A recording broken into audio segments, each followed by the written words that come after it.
Welcome, everybody. We are just about ready to start it. It's the Junior Takeover on this beautiful July 4th. Thank you for joining us. Welcome to a Friday afternoon racing session. Pushed a little bit earlier so people have time to get back to their cookouts and, of course, to watch some fireworks.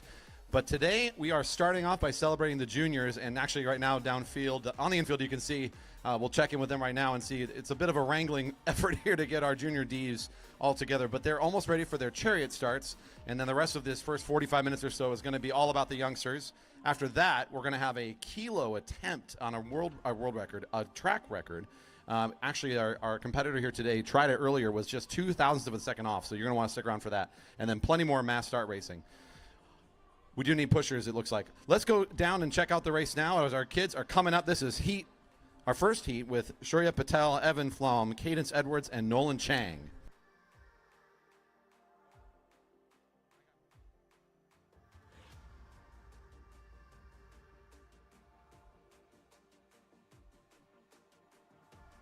Make sure we have our holders in place here to help with our start on this chariot event.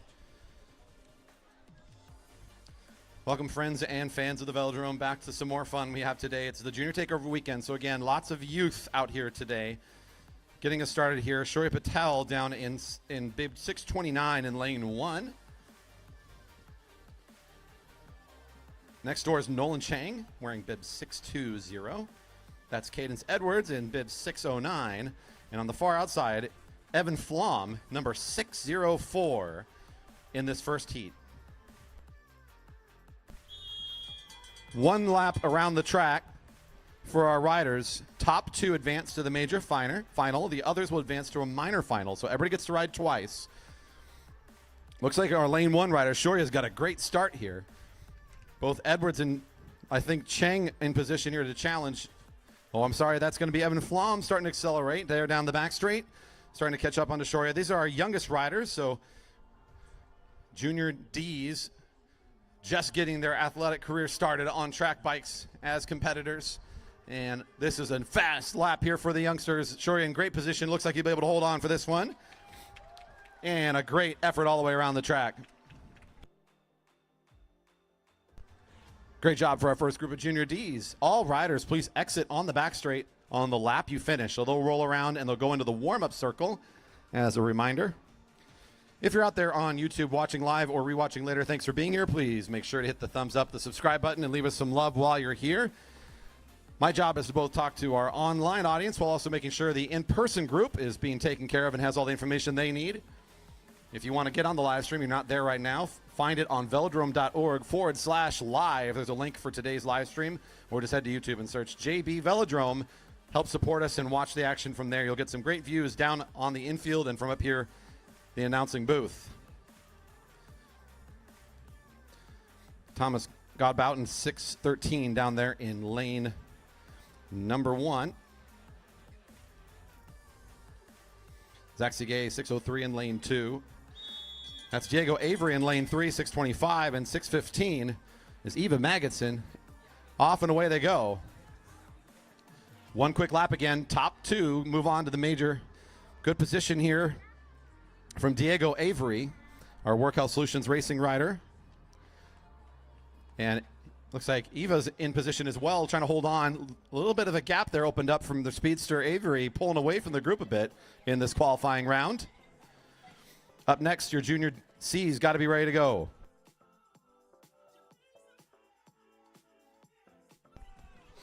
And Avery, plus it looks like Eva doing enough to hold on here. Nice job for Magidson, second across the line, and all of our young riders will exit on the back straight.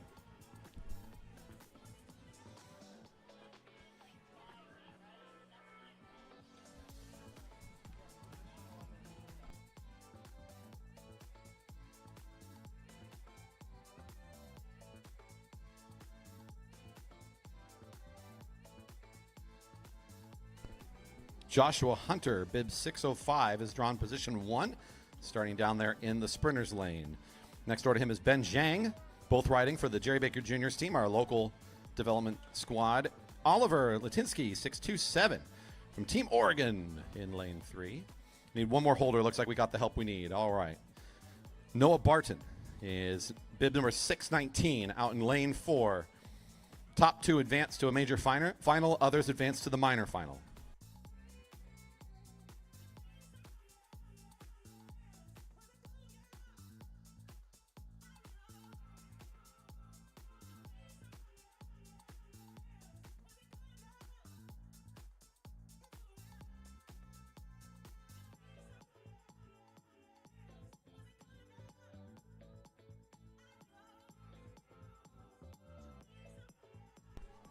Good acceleration in the sprinters lane. Team Oregon, that's Oliver Latinsky making a good move above the blue line, starting to get a good bit of acceleration through turn 2.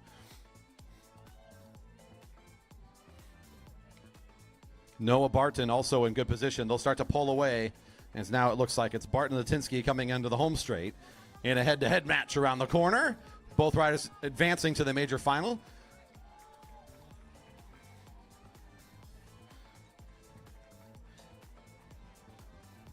Unofficially, that was 627 and 619 across the line first. They'll make their way on up. We'll see Ben Zhang and Joshua Hunter again later. All riders exit on the back straight on the lap you finish into the warm-up circle. Heat B coming up now.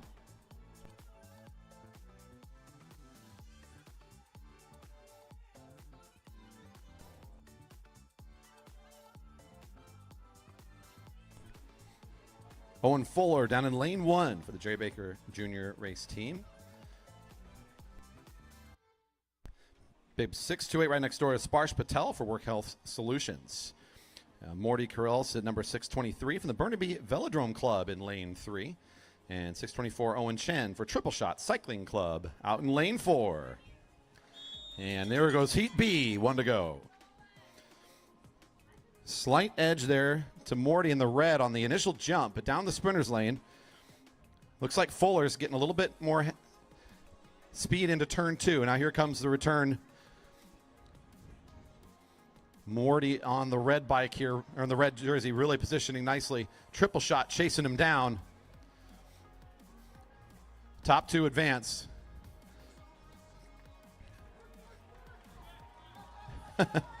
We'll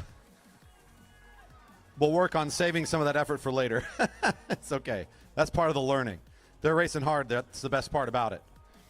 Top 2 will qualify. It looks like, again, that was Morty for Burnaby Velodrome Club and the rider from Triple Shot, Owen Chen.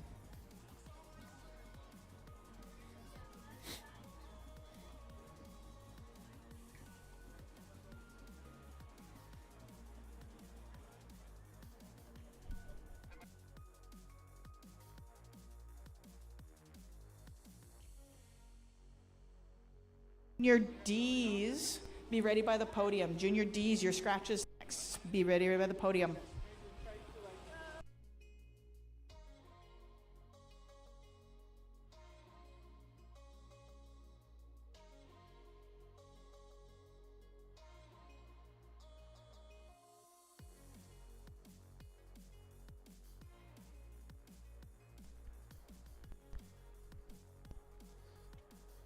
Late.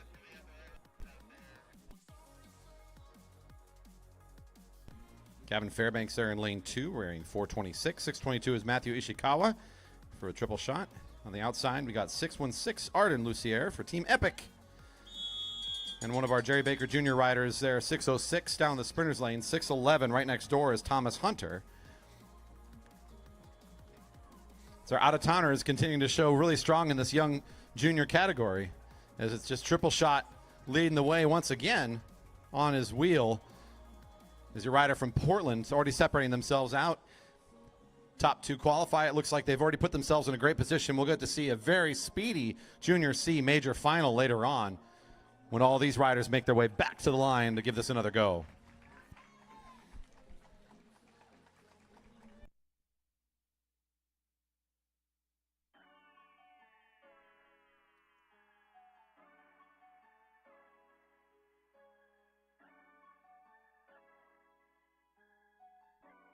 Junior D's coming up for the scratch race now to the rail. Junior D's for their scratch race coming up to the rail.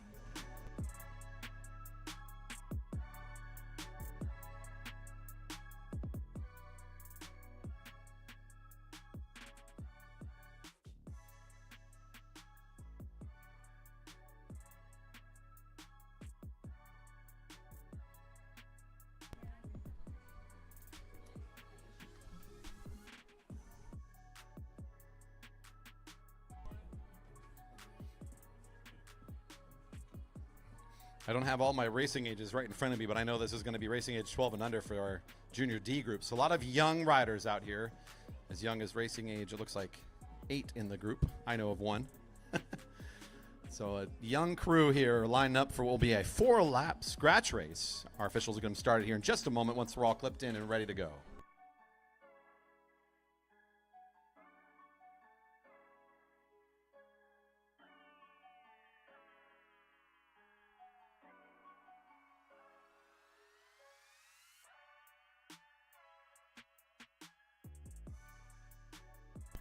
Rolling out for neutral. 4 fun laps around the track here for our youngest group today. First rider across the line will be your overall winner. The Junior Takeover weekend includes clinics and opportunities for education here on the velodrome, where they will be racing for nationals if they are going to be out here later this summer.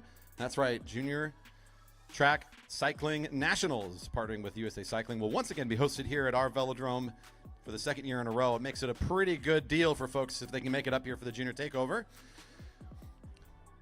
These youngsters, again, are racing age 12 and under. There's a young group on the track right now. Your Junior Cs are on deck for their scratch race. That'll be your 13 and 14-year-olds. You'll see the size and age difference when they come on up in a little bit. We're starting them out of the turn 4 with the sound of the whistle. Our officials let them know they're all together and that the racing has started. And then we'll count down the laps from 4 down to a bell at 1 to go, and then finally the big finish.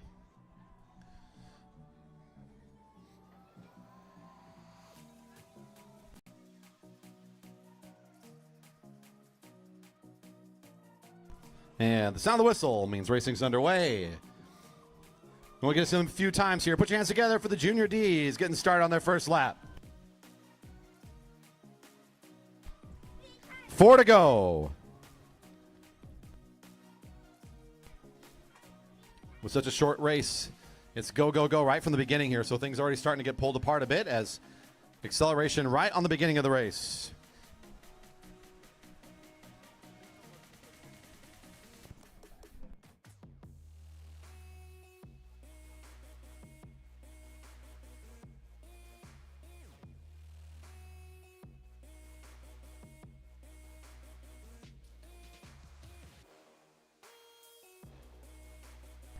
Seeing 3 to go.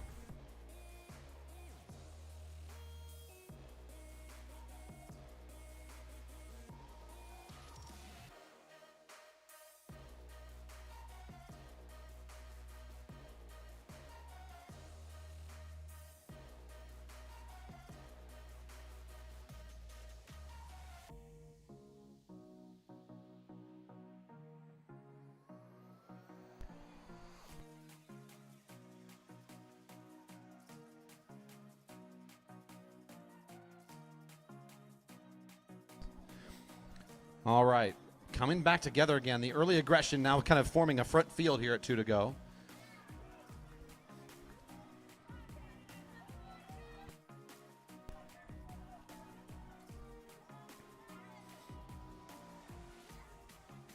Saw Nolan Chang, number 620, kind of moving his way towards the front.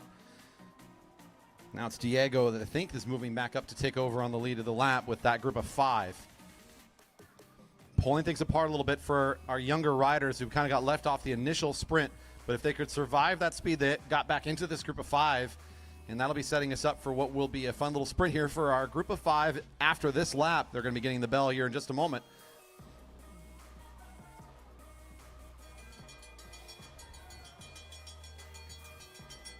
Seeing 1 to go, 1 to go, 1 to go. There's Nolan on the front again as they get themselves underway. Chariot Patel lined up right behind. Nolan still leading the way down the back straight. Shoria holding onto the wheel. Both riders look like they're okay with the current formation. Look for Shoria to try to do something here out into the home straight, maybe to take over and fight for this. Ooh, Nolan's hurt a little bit here. Moving around a bit, and there's the jump from Shoria. Was just waiting for the best time. Nice finish here for your young rider. And there's Nolan for Jerry Baker Jr. is coming across the line second.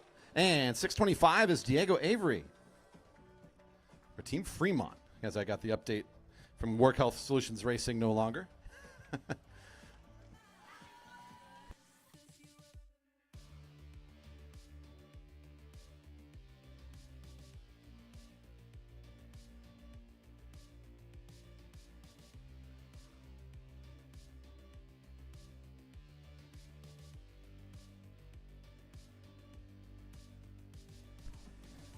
Now coming up to the rail, the Junior C's. Junior C's. All Junior C scratch race riders. Here we go. Junior C's. 8 laps on the lap cards for this group. Coming down to the rail. We'll get you started in a minute.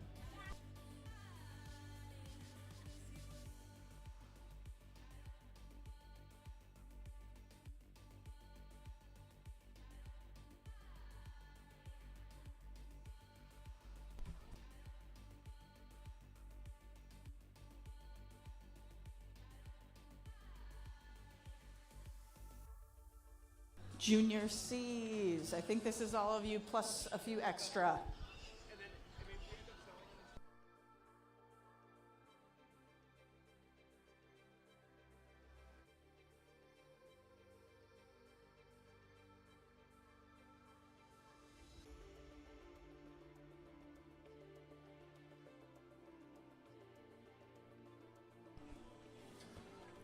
Off for the neutral.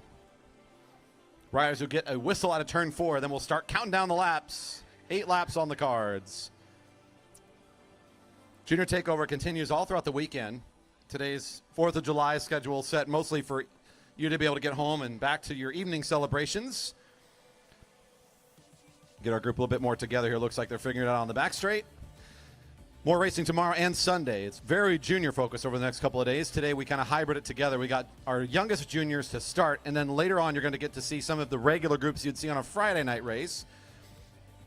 Wyatt Paul's here. He's putting through a few efforts I saw earlier to get ready for his try again at a record for our track in the Kilo. Give another fun at it. It was 2/1000ths of a second off of a record set in 1990. So he's going to try and come back to get today and see if he can get it done. We got to turn down the wind and up the temperature a little bit. That's all I'm saying. Whistle was sounded. Racing is underway. 8 to go for the Junior C's.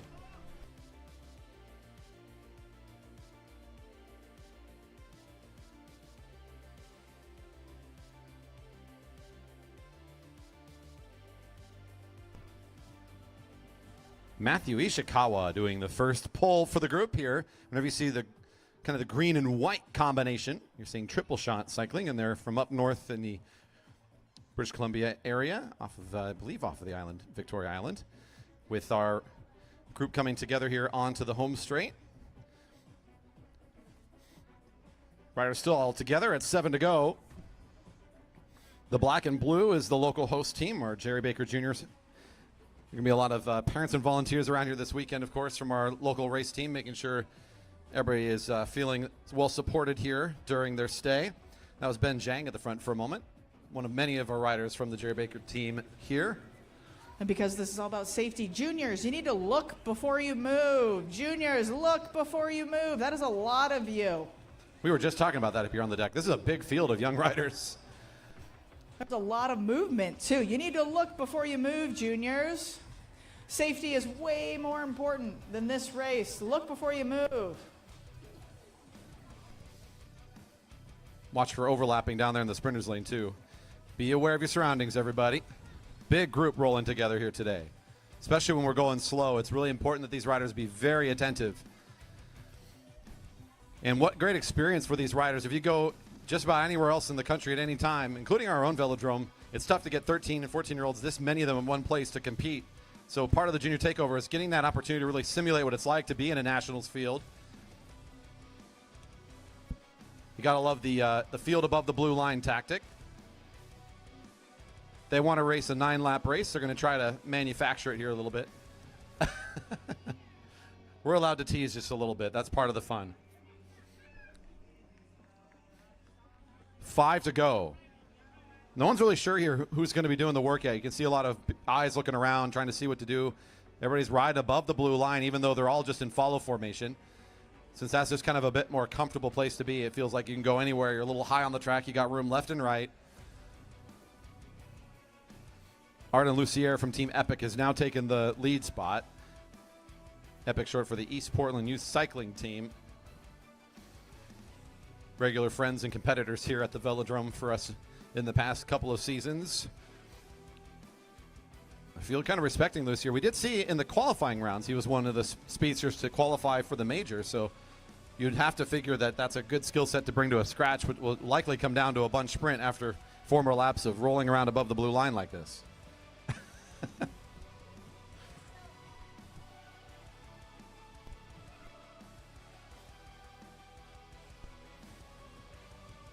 Some movement now into the sprinter's lane as it looks like Gavin Fairbanks, if I'm not mistaken by the position on the bike there, I believe that's who that is, moves down the sprinter's lane, and that gets triple shot cycling now, picking up a big turn of speed down the back straight.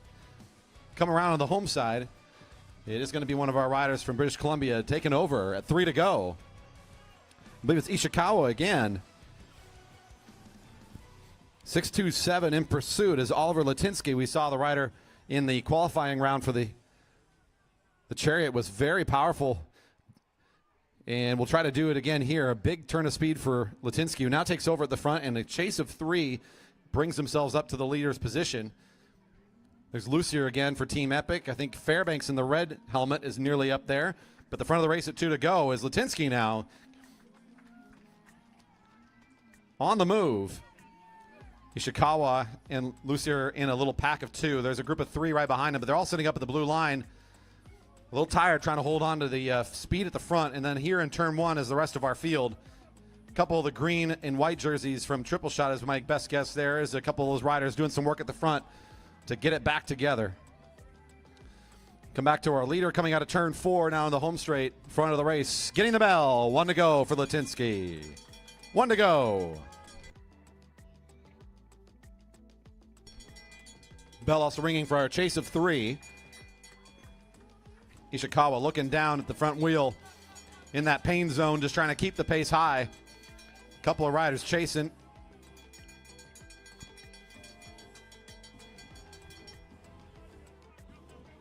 Noah Barton has made his way up to that front group, so we've got a strong group of 3, make it 4.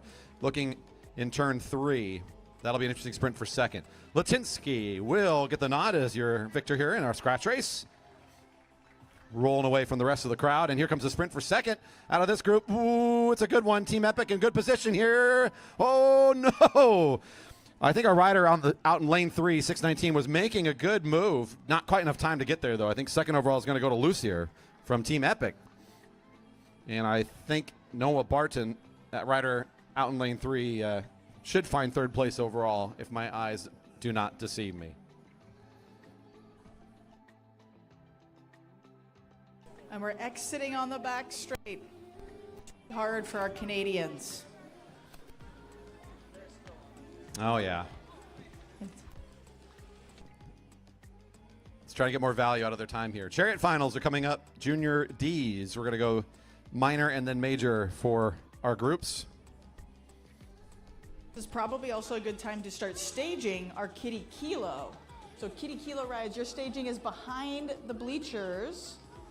You will be guided in some way for staging. So Kiddie Kilo riders behind the bleachers, there's going to be staging in some fashion.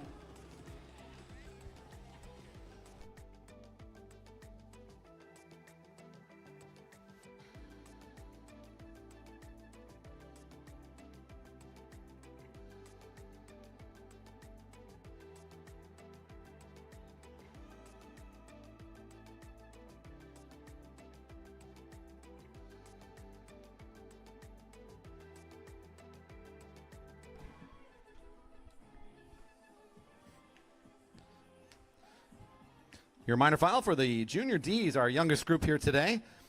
613 down there in the sprinters lane is Thomas Gabout.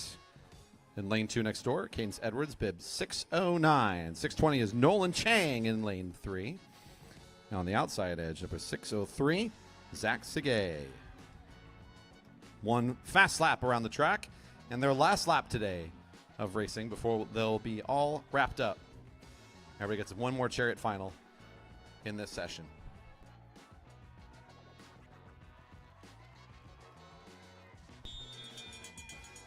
Good start in the sprinters lane as Thomas takes over the front. Cadence down the sprinters lane right behind. Zach also positioning right behind Cadence now as they roll onto the back straight.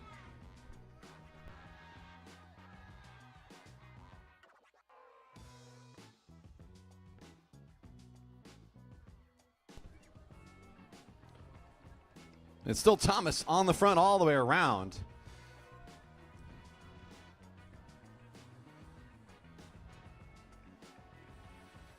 Nolan Chang fighting here to the line.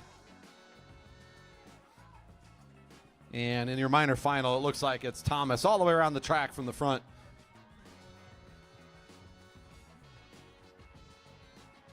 Major final coming up now for our young riders. On deck, the minor final for the Junior Cs. Minor final for Junior Cs. We'll need you to check in and be ready to start. I know there's not been a lot of time between races, but we're keeping it moving. It's fine. They don't need any rest. They're kids. They'll bounce back.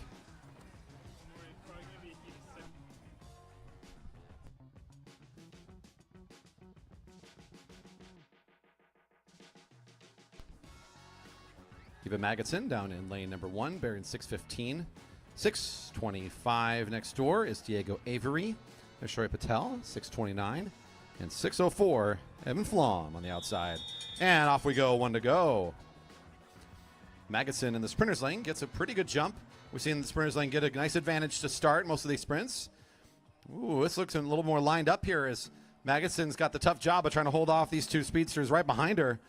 Both Diego and Shory have looked very fast here today. Well, they'll make the move now as Diego takes over at the front. Shory on the wheel still, hitting turn 3. I think Shoria might just kind of dial up what we saw him do in the scratch race. He says, all right, I got a wheel. I'll just wait a little longer, and then here's turn 4. Time to go. See if it works here against Diego. Looking pretty good, and Shoria's got a nice finish here on the jump out of turn 4. Nice head-to-head ride there, and great competing for all of our youngsters here, the Junior Ds. 12 and under group, all finished up today. Your Junior Cs minor final coming onto the track in just a moment, followed by the major.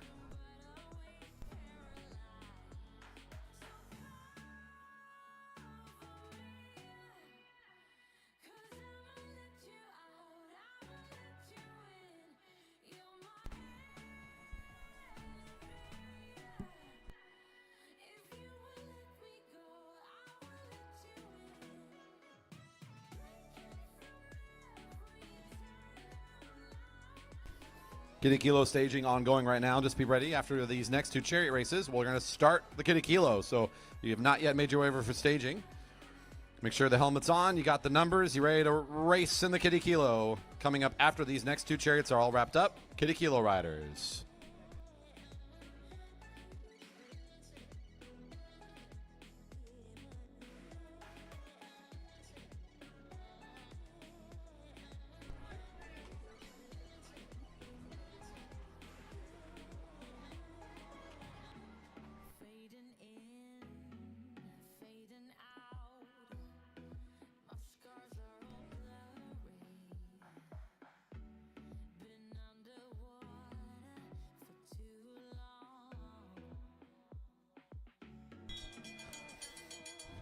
And often we go with this minor final.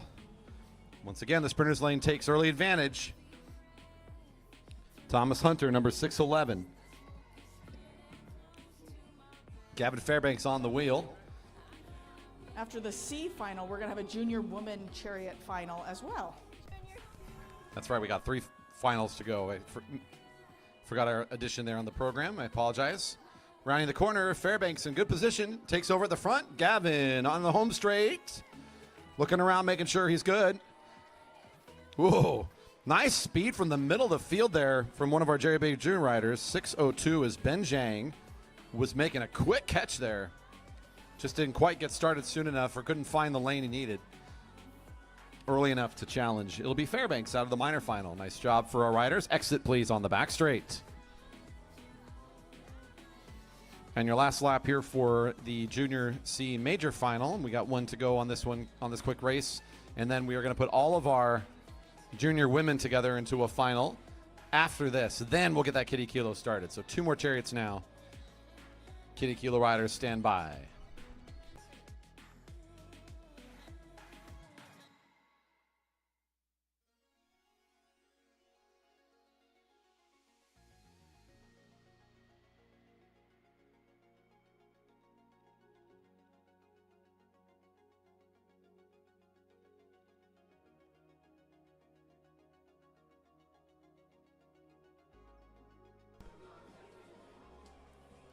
In our major, we have Oliver Latinsky, Noah Barton, Morty Carriles, Owen Shen, Aaron Lucier, and Matthew Ishikawa all coming up now to the line.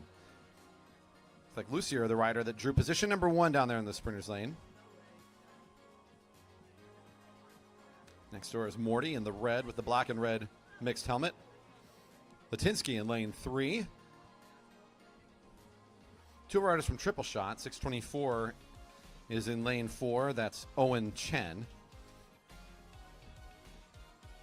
Matthew Ishikawa in lane 5, also getting lined up. And then on the outside is 619, Noah Barton. Your race, the major final for the Junior C's chariot race.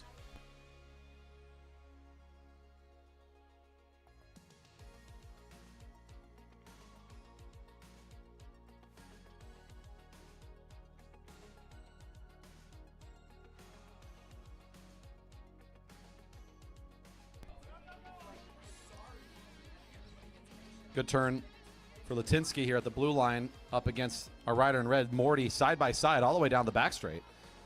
Morty still out of the saddle, getting a little bit more speed out of it as he hits turn 3, starting to pull away. Your rider in red's got some good acceleration here today. Throwing it down onto the home straight. Morty all the way to the line. Latinsky second across the line, and it looks like that was 624. That's Owen Chen for Triple Shot. We'll take your top 3 in today's major, the Junior C's chariot race. All of our young women are invited back out for another quick chariot final for just our junior women. Now coming up to the line. We got lots of them here this weekend, so we're going to put them all up in a head-to-head matchup.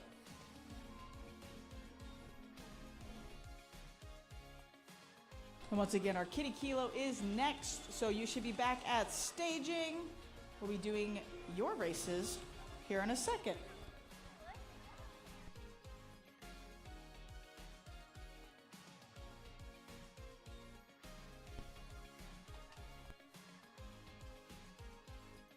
I believe after the Kiddie Kilo is the Marymoor Crawl. Juniors, if you know how to track stand, you can join the crawl.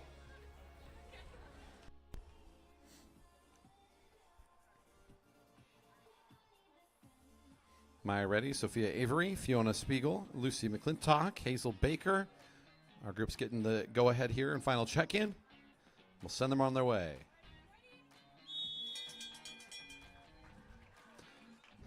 One fast lap for our junior women chariot final.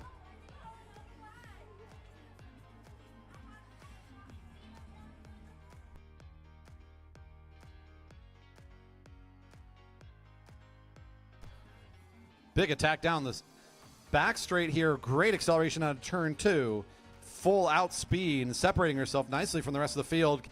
Bit of a challenge coming onto the home straight. Can she stay away? I think she's got it all wrapped up here.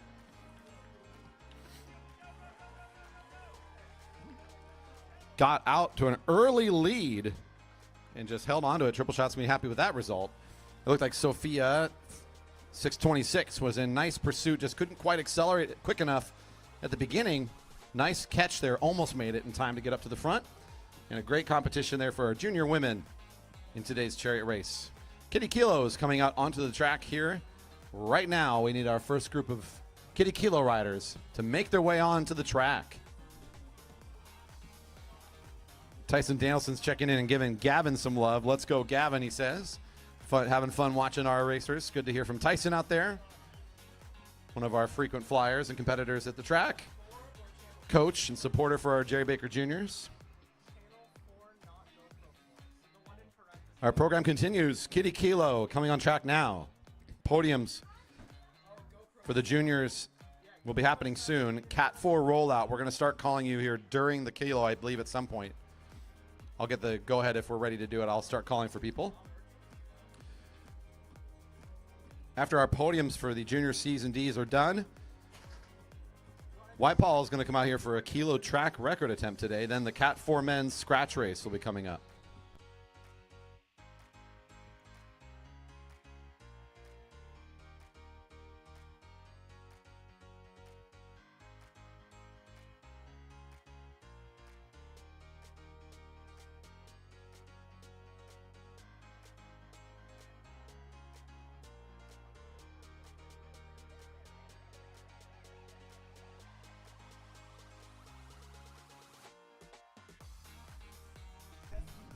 Cat 4s, Cat 4 men, check in on the home straight for rollout.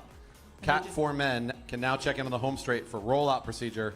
Please find our officials ready for you along the home straight. Thank you. All right, our first Kiddie Kilo group looks serious. Are you guys ready? Yeah! Yeah, they are. Here we go. One fast lap. Ready, set, go!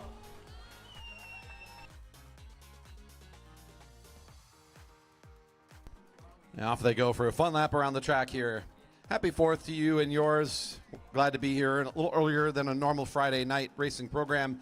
Make sure we have room for all of your evening celebration plans while still making time for us here. Families, thanks for joining us today with your youngsters. Glad to have you here on this lovely Friday afternoon. Free lap around the track. We're having some fun here. If you're on the live stream, you're getting a GoPro view of the kids. Come on now. Check that out. You can't get that anywhere else. Kodak moment, more like GoPro moment nowadays.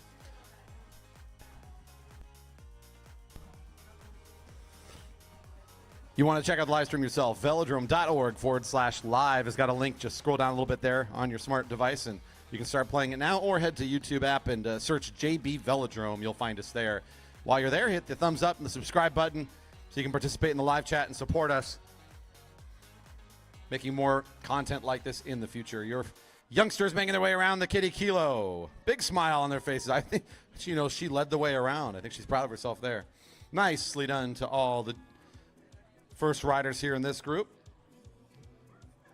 The bikes get smaller as we go along here, so if you're a part of our regular Friday nights, you know that this is usually a little over 100 kids that make their way out for the Kiddie Kilo.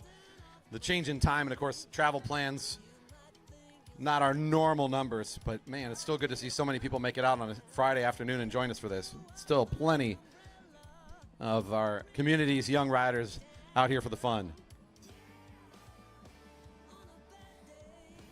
Last call for Cat 4 men for rollout along the home straight.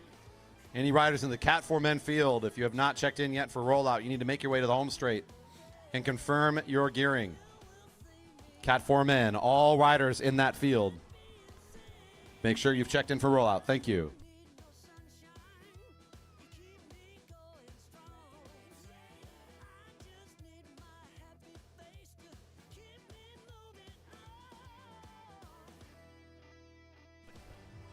All right, this is a hot mic. I don't know which way to stand. All right, the second group. Are you ready? Yeah! Oh my gosh, they're going. Ready, set, go!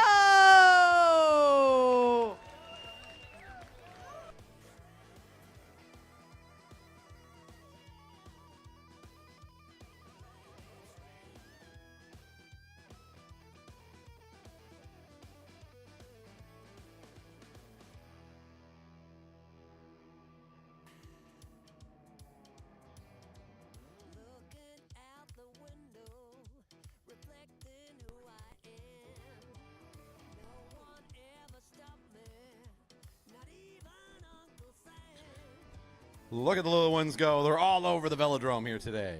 People will couple them up on the part they're not supposed to be on. Shh, don't tell. Just a few. It's always part of the fun.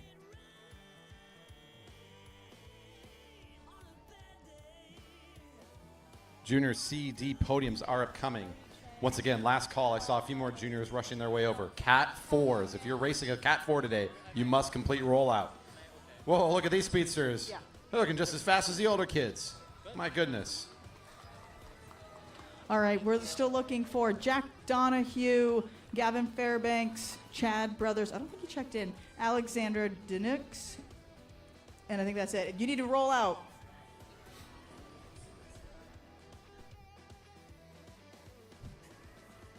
Our Kiddie Kilo program happens here every single week on Fridays during the summer. It's essentially something you can count on, especially right as we come out of school. We do it nearly every week.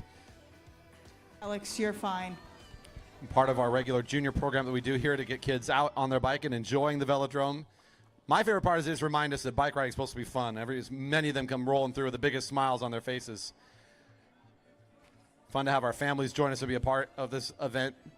So thank you again for coming out and joining us today on the 4th. Making time to be here with us today. Nice job. The all red look, that's working. It's a fast looking kit right there.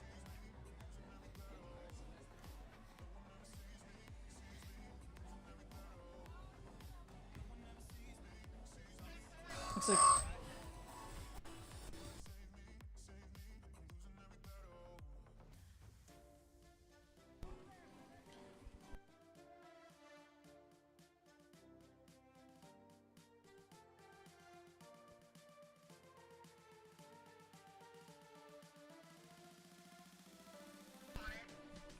Rider 127, Johannes Sige to the stand, please, to the judges' stand. Johannes to the judges' stand.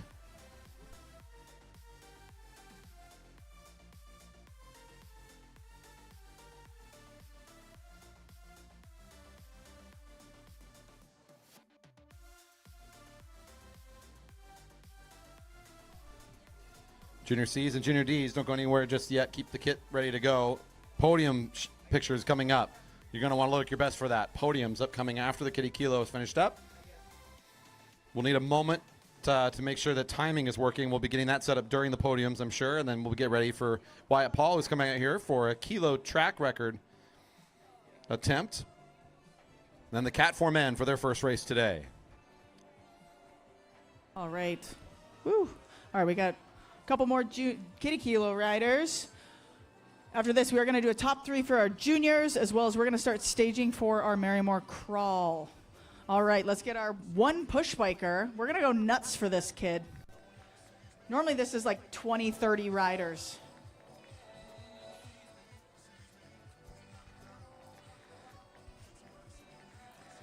It's looking pro here. All right, our one push biker. Fans, get ready to go crazy. Ready, set, go! He's really distracted by bikes. Go, little buddy, go! Yes! There we go! You can do it! All the way to the finish. There's the speed. Woohoo!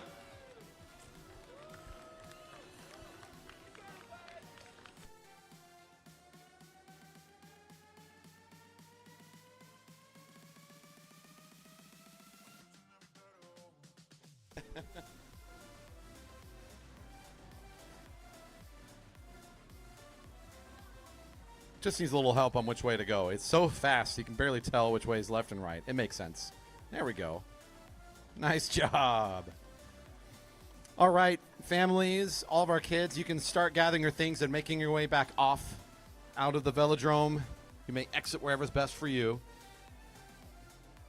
Well done for our push bike rider. Well done. All right, we're just waiting on Podium. So if you were top 3, you think, hang out. Waiting on Kelly and Dot. We're going to be ready for our Marymoor Crawl. So if you want to do the crawl, I think I have a whole group in there that want to do the crawl. We're going to be staging at the Cat 4 or the corner 4 rail here in just a minute. So yeah, Kiddie Kilo riders, you can go ahead and exit. Great work.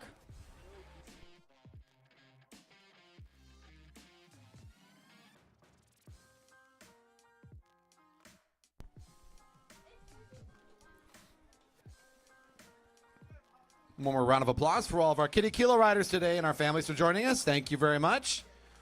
Wonderful to see so many here on the 4th making their way out. As reminded, the Marymoor Crawl is upcoming. I have not been mentioning it. I apologize. That is after our podiums. All right. Well, no, it sounds like we're waiting on our podium. So let's get a we are crawl waiting. to the Okay. rail. Crawl riders, go all the way up to corner 4. You can roll Moving right backwards. up. Just do not run over Kiddie Kilo riders. So crawl riders to the rail. Got it. We are delayed a little bit on the podium, so here we go.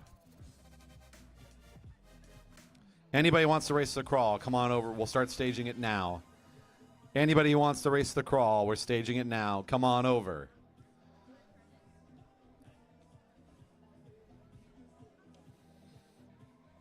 We'll wait for you. It's okay.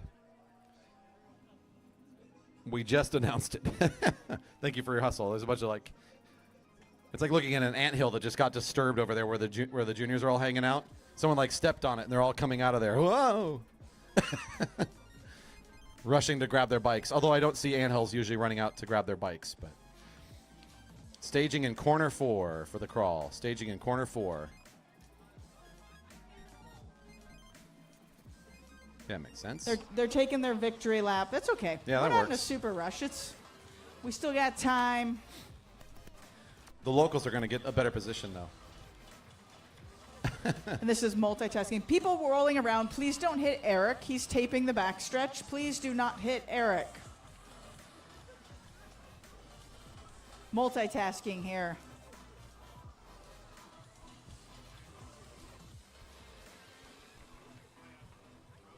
This is going to be a big crawl.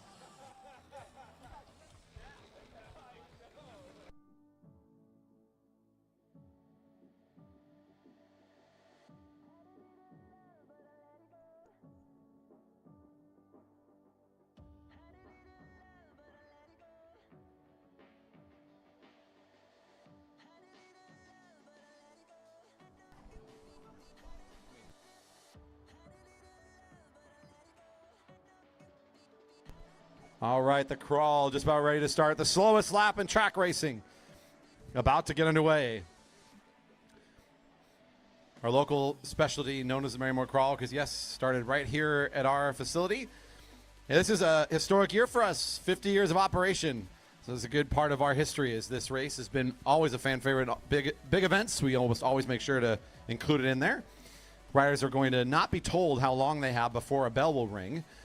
Until the bell rings, they got to stay upright on their bikes. You can't put your foot down. You can't lean on anything. You can't leave the racing surface. You can't come unclipped or anything like that. You just got to stay under your own power, your own control, upright and behind the start line until the bell rings. Once the bell rings, it's a one-lap sprint for the finish. The crawl, just about ready to get going here.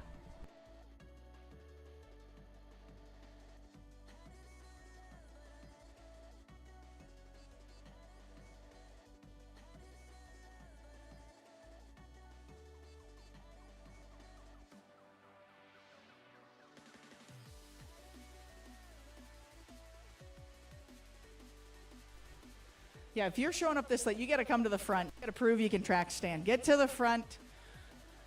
Is that Charlie and Tendo, I think? Yeah, you got to go to the front now.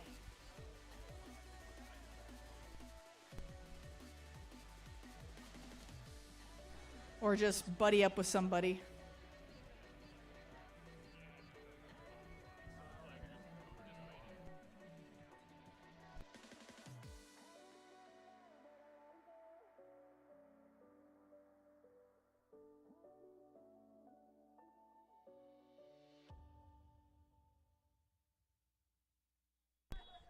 All right, riders away. Not to cross that finish line until the bell rings. Very few people get to know how many minutes it will be. Most importantly, the ringer of the bell gets to know. All right, I'm going to bother some people. Get off the rail. What are you doing? Get off the rail. Oh, my goodness. After the race starts, if you're touching the rail, you're disqualified. What are you talking about? Yeah, I might work your way through. There's a big old wall. Oh, can I bother people that aren't from here? Charlie, I'm hunting you down. Charlie, where are you from? Alberta. How cool is that? And Charlie, you're kind of fast. You've won some national championships in what disciplines and stuff like that? Gravel. So gravel to trek. I'm gonna let you keep going. Actually, you're rolling faster than me. Where are some of our other? Oh my gosh, there's so many triple shot kiddos. Who wants to talk? Owen, can you track stand? Maybe. Owen, where are you from? Victoria. How old are you, Owen? I'm 13. Are you excited to be here? Yup. That's a lot of stress. That was a good work. Good work. Woo, careful there, Sarah. Alex, how are you doing? Not too well. I can't really track stand. I'll let you be then. Woo. Ooh. Julia, you cannot track stand. No, I can't.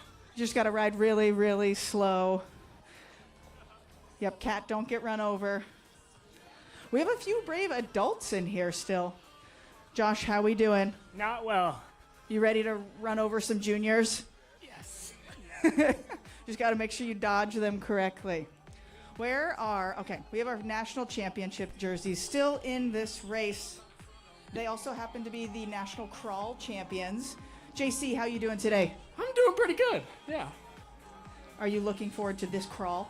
I'm looking forward to you getting out my way. Yes, I get it. I get it. He did the Macarena. He doesn't want anybody messing with him anymore. Oh, we got Harrison going in hand. Keegan, how are you doing today? Real good. Are you going to win? No. With confidence. Great job. Okay, I'm going to get out of the way because I think we're getting kind of close. 1, 2, 3, 4, 5, 6, 7, 8 of you left. We got a couple getting real close to that line. Oh, good try. the Good foot try. Oh, down a couple more. Oh, we got Sparsh, our only well, I guess, Gavin, I'm considering you a local. I'm sorry. That's fair. That's some solid track standing right there. Yeah, this is pretty good. These folks, they're not moving anywhere. Oh, no. Oh, I jinxed it. You jinxed did. it. That was good up until then. Only 5 survive. This is a long one. My goodness. There it is. 1 to go. Pyle's got a good lane. He's going to take over. This is going to be a tough one to beat as JC wants to defend that national championship this year for the Marymoor Crawl. And our sprinting junior here should be able to make pretty quick work of this lap. Quinn Kennedy also surviving. You see Gavin's in the mix here as well. Here he goes onto the home straight. JC Pyle not wearing the jersey today, but he should probably get that back on. The crawl champ gets another one. Nice work. Harrison Devine says, yes. All right, Cash. we're gonna set up our timing as well as our junior podium. Top 3 for C's and D's. I will call them here in a second. All right, junior D's. I need Shoira, Diego, and Nolan. Nolan, are you still here? And Diego, I see Diego. Great.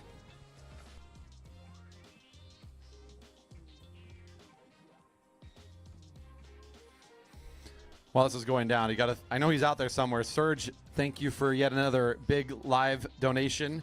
If you're out there in the live stream, give some love and some thumbs up to Mr. Malikian once again for supporting our preems coming up later today. Yes, there are some preems. Yes, your donations can help. Thanks, man. That's so fun to see on as a super chat. That's another way if you would like to make a donation. That's easier than doing cash or anything for you. If you're on the YouTubes and want to throw money our way, the super chat is a great way to support our nonprofit. With preems coming up today, that's a good way to support our riders. So if you designate it as a preem donation, it will go back to our racers who are racing and competing today for some preems in scratch racing happening here very soon.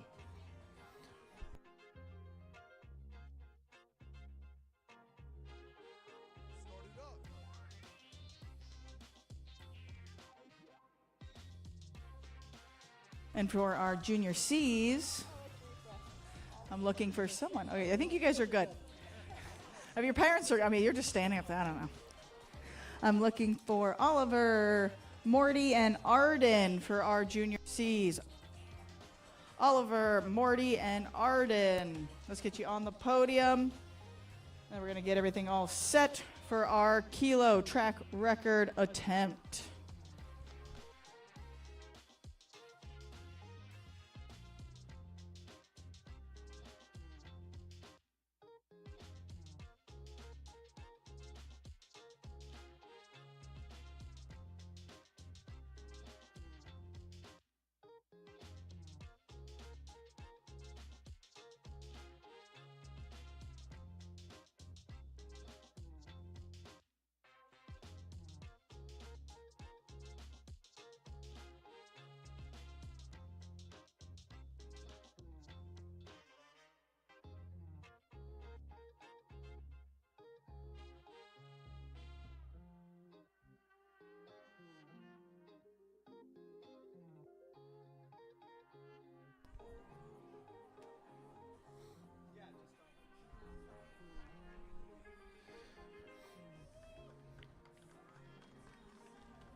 All right, we're going to do a couple tests here because we had some things go the wrong way.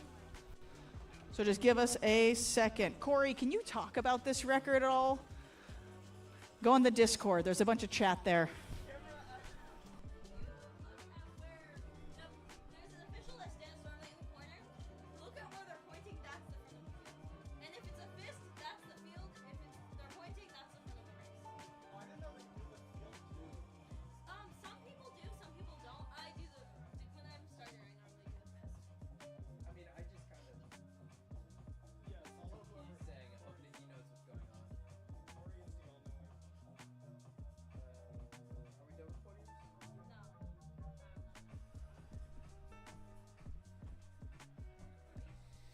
That's right. Wyatt Paul is getting ready to go. We do have a record attempt today for a very long-standing record in our record books. It's been a very long time since we've seen this one written in. 1990 at the Goodwill Games. This was a competition many years back. We had a lot of competitors here from the USSR at the time and many national quality champions and competitors. Alexander Krichenko was the man that now has that record for us here, a 104.772, the time in the books. Born in the Soviet Republic of Ukraine, was a world champion, Olympic champion, and world record holder when he set that time when he visited the Goodwill Games. Again, a 104.772. Just a week and a half back or whatever it was, we were out here, and Wyatt was racing for, it was Fred's race really just a week ago, and came out here to do a kilo as well. The record was 104.772. He comes out here and puts out a 104.774. Down to the third digit, we had to look to get that clarity in the timing. It was that close. And after watching it and kind of thinking back, a little bit of instability in some of the corners, a little bit of ducking and diving in the sprinter's lane may have stolen some time from him. He lengthened the track a little bit on accident when he shouldn't have done so. So even just in that, if we can smooth out the effort a little bit, he has the time in his legs. So we said, you know what, let's bring him out here again and try one more time. Let's see if we can get a little bit better situation. Let's see if we can get things lined up for him. He's a little bit, okay, we got it out of our systems. We know we can do it. We know we got the time in those legs. Let's just settle in, get the effort just right, and get the nice warm-up. Really focus on today is all about racing a fast kilo. Nothing else is on his mind. He's wearing the colors because he is our national champion for the elites in this event as of this year. So the Stars and Stripes wearing today is signaling his championship status already in the country. He is going to be the guy. If there's anybody who can take down this record from 1990, it's going to be Wyatt Paul this season.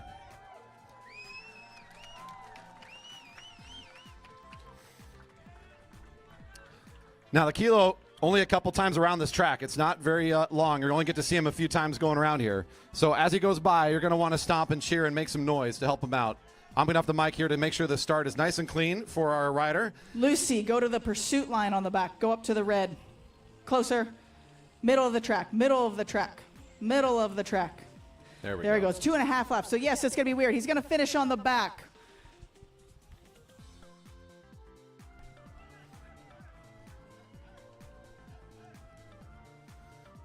All right, final checks are in place.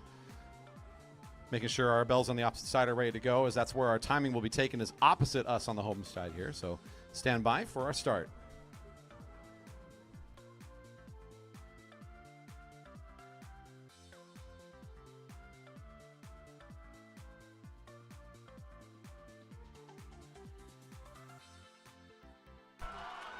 Off and away it goes.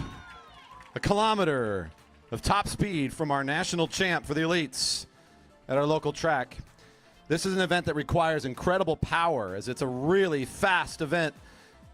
The distance just long enough that you're going to get up to speed, and you have to sustain it for a good lap and a half once you really get yourself into that rotation, into that good cadence. He's in that zone now, trying to keep it smooth, keeping pushing forward. Great turn of speed from Wyatt Paul as he hits turn one on this second lap around the track.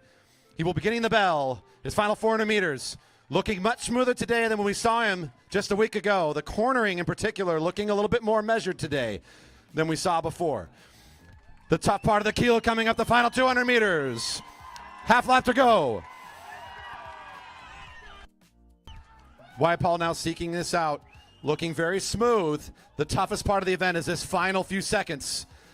Digging deep, trying to finish here. And there it is. We'll get the time in just a moment.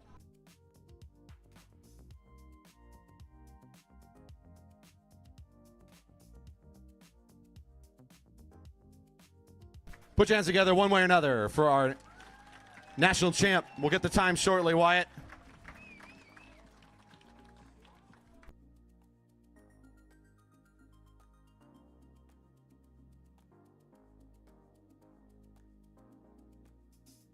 We're panicking. What's the actual record right now? 104.772. 104.772. He had a 104.366. That'll do it, folks. Nearly a half a second shaved off the time. 1990 Goodwill Games record. 36 years in the record book. 35, I guess. I can do math. Oh, my goodness. Nearly a half second improved. Wyatt Paul, your national champ and now local record holder. Putting a nice one here together for us. Congratulations. Isaiah, on the back, can you pull the tape from the track? Just pull it and put it in the grass for us.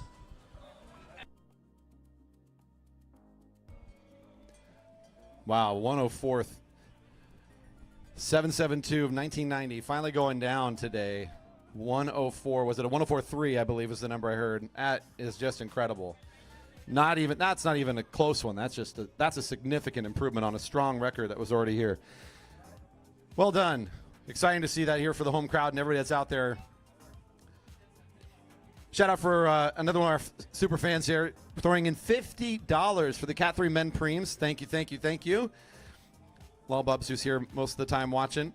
Thank you for that support. Man, oh man.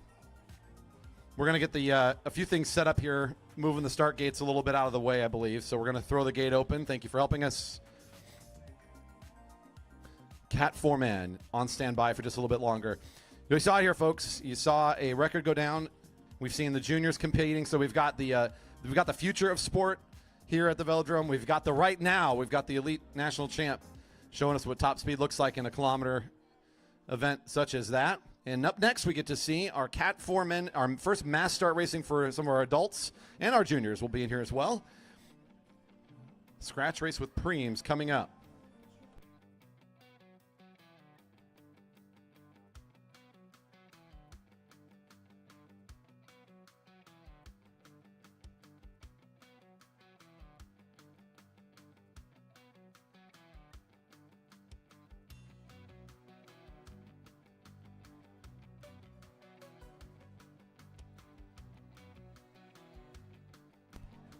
All right. Thanks for sticking with us here. We've got just a bit of transition time before we are ready to bring up our next group. We've got lots of mass start racing. This is going to look a little bit more like a Friday night that you'd regularly see here with our categories that you might be familiar with. We start with the Cat 4 Men here in just a moment.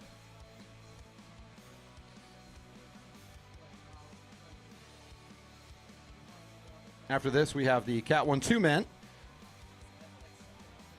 There will be preems within this. I will confirm shortly what those are and how many. Here comes the Cat 4s to the rail now. Cat 4 Men to the rail.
This is our Cat 4 man out for a scratch race with preems. 2 preems during the race. Cash preems going their way. I'll ring the bell and announce those preems on a lap of my choosing. Other than that, it's a race for the finish line over a 20-lap time frame. Riders a good start out of turn 4 if they're all together with the start from the officials. And then we'll be underway. Plenty of scratch racing upcoming. Elite men, get ready. Your Cat 1-2s are coming up next.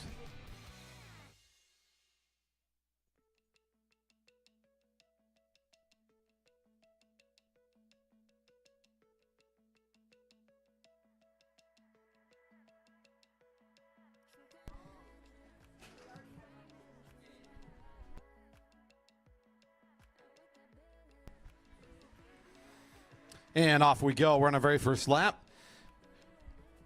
20 laps, a pretty good distance here for this field, but thank goodness we've got a good quantity of riders today. Numbers being bolstered by our out-of-town juniors.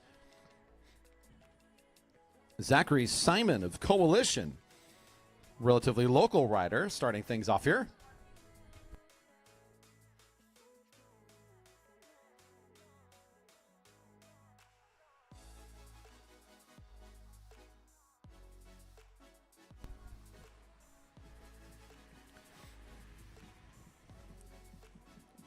Simon's still on the front of this thing, just kind of driving really fast right from the very beginning. Quite a bit of effort spent here to string it out and start it off fast.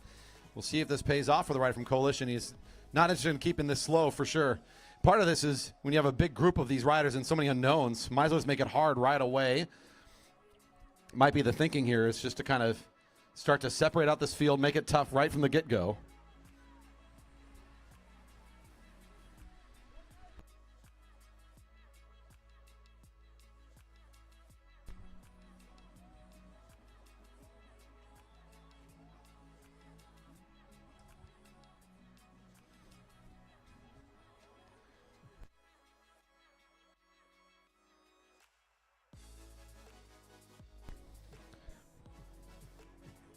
He's got a big pace line here.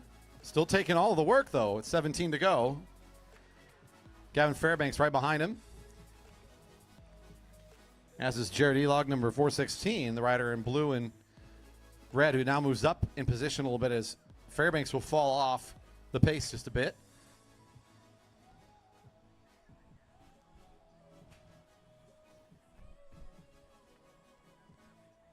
And there's that respite needed from that long pole, as Zachary Simon showing some serious power here to start this race off.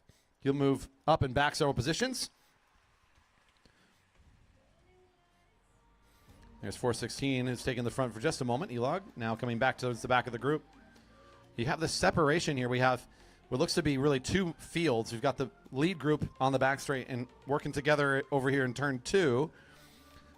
About the second half of the field, so 2 big groups separated by about maybe 45, 50 meters, give or take.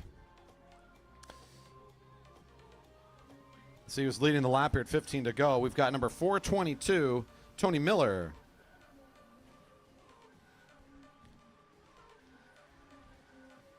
Good speed out of the back half. That was Cody Chang, 427. They really re-accelerated the back half here. They're looking like they're trying to work together to at least get it close and not let this race completely fall apart for them. They're still about 50 meters back, maybe even more. But they're keeping it quick at this stage of the race, so not letting this thing fall apart just yet. I got $20 to lead the lap, $10 to lead the lap, $10 to lead the lap, $10 to lead the lap at 14 to go. $10 to lead the lap at 14 to go.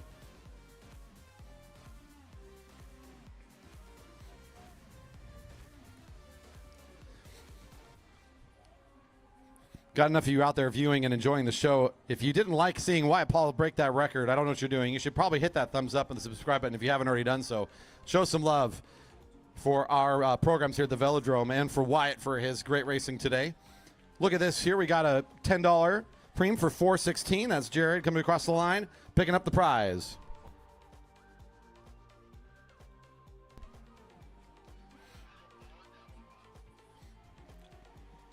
One lone rider, I think it's David Avery, 453, is in the gap between the back and the front group. So a nice bridging effort from a solo rider.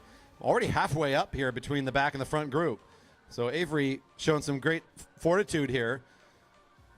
Just takes off on his own, trying to make it up there, as the back group is now almost a half lap down from the leader. So this is a big move. 12 to go. Your front group rotating through its riders here nicely. Thanks for joining us. This is our Friday afternoon racing rather than Friday night, as we usually are here starting at 7 o'clock every Friday night in the summer. But with the nation's birthday celebrations tonight, we thought it would be good to push things a bit earlier. There's a little extra excitement around today and this weekend because it's also Junior Takeover, so we're going to be here a whole lot this weekend. Our 18 and younger riders are getting extra clinics and opportunities to compete against each other and work in junior-only fields. All part of their nationals preparation programs that we are offering them this year to get ready for, once again, hosting USA Cycling's Junior Track Cycling Championships right here at our velodrome later this summer. Your lead group still together on the back straight. That group of 8 seeming to settle into a bit more of a cooperative effort here, as there's a little less time being spent on the front by any one rider. In particular, the rider from Coalition, Zachary Simon, doing a lot of work at the beginning to kind of create the formation we're in now. Getting a bit more help from the group. Giovanni Caviso 440. Forza Portland Racing Team up at the front there for a moment. That's the rider in yellow with the white helmet. The takeover also tends to bring in a couple of our adult riders from out of town as they fly in and with their families, their kids who are part of the takeover event. But we got some adult racing on a Friday, so they'll jump out here and be a part of these fields.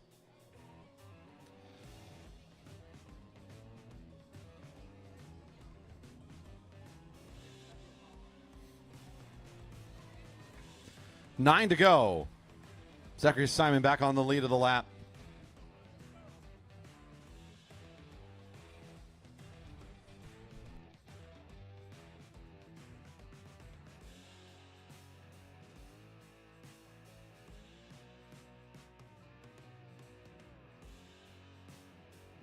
We'll check out some of the formation around the rest of the race as this group, and there's a little bit of an attack here actually before we go look anywhere else, as it looks like Jared off the front trying to re-accelerate here.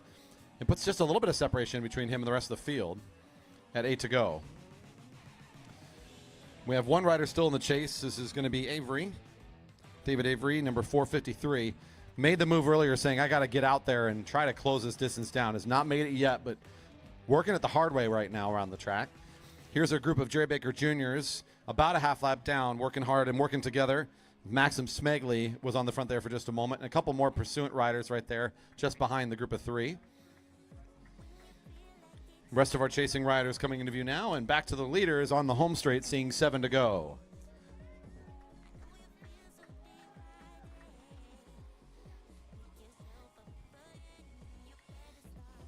Rocco Alexander for the Jerry Baker Juniors in the red bike at the front now.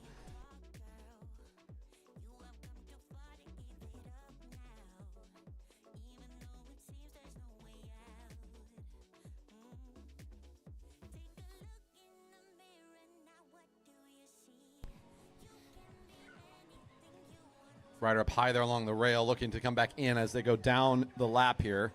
Might try to get on the back as Fairbanks. Nice move to get back on the effort here. One of our youngest competitors out here in this group. 6 to go.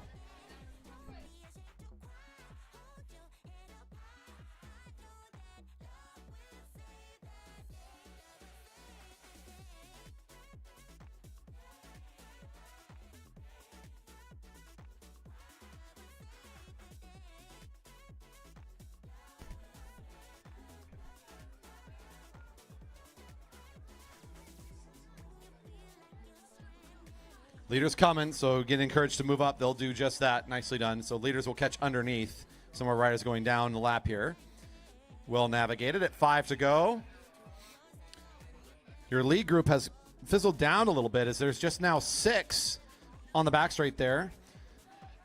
The front 6 of that field is your current lead group. Everybody else getting dropped a little bit here. So just a few out of that group have lost the pace. However, we've got one more of these to go out, so let's do it now. We got $10 to lead this lap, $10 to lead this lap, $10 to lead this lap, $10. at 4 to go. Well, the rider in blue and red showed himself to be a pretty strong sprinter here out of the group. Good finishing speed. May want to try and do it again here as he's already at the front of the field and no one else seems to be challenging. Pick up a little extra cash here today. Very close to the finish, though, and it's a decently long scratch here for our Cat 4s, so they'll want to make sure that the efforts are well measured and spent at the right time. And 3 to go, and it'll go once again to Jared. Number 416 on the inside, it looked like. Took that one and confirmed. Your group of 6 in turn 2 is the front of the race. Getting 3 to go. Here's our group of 5. Couple of riders in this group are down the lap. There's also a couple that were in the lead group. They have fallen off the pace a little bit. That includes your Stars and Stripes. I believe that's also Rocco in there that fell off just a little bit from the lead pace. A couple more chasers here. There's a group of 3 of the Jerry Baker Juniors who've been really consistent together, these 3. They're going down the back straight, still about a half lap down from your leaders who just now crossed the finish line at 2 to go.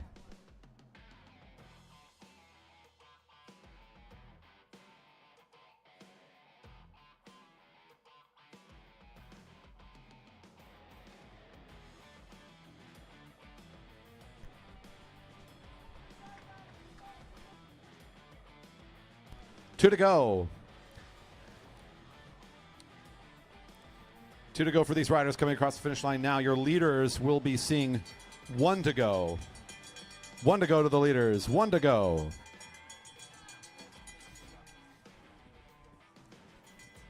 Leaders rounding through the corners. It's Jared on the front, your winner of the 2 preems.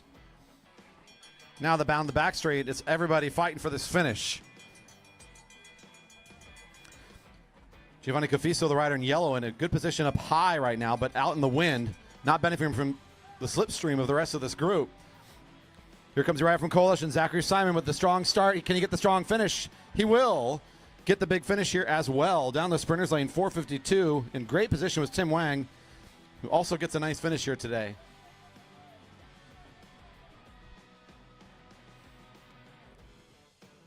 And that'll do it for the Cat 4s. Everybody finishing up on this lap. You will exit on the back straight.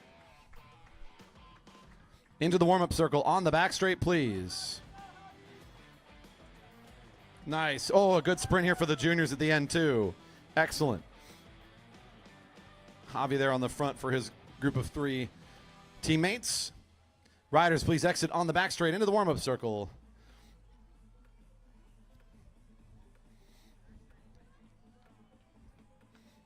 Stand by for just a moment here, Cat 1-2s. We're almost ready. And we're clear. Cat 1-2s to the rail for your scratch.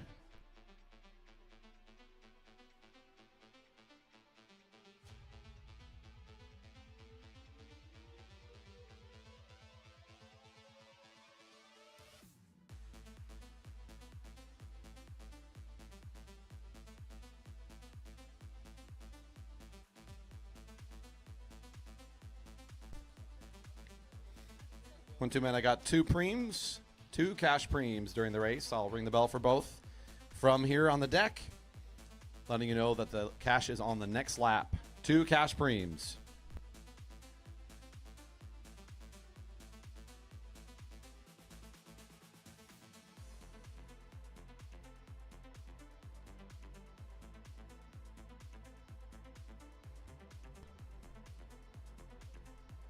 Now for the neutral on this 40-lap contest today. Another good-sized field. We got plenty of competitors riding today for the 4th. 2 preems during the race, and of course, plenty of laps for some high-speed competition for our Cat 1-2 men.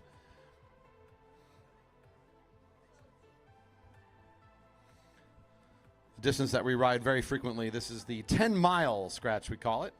Every 4 laps, close to a mile here on our 400-meter velodrome.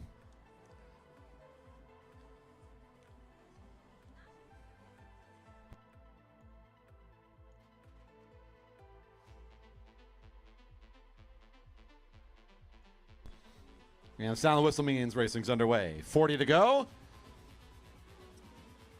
Some Stars and Stripes at the front. One of them is Merrick Gallagher, season leader for the field. in our local competition season for the Friday Night Racing Series.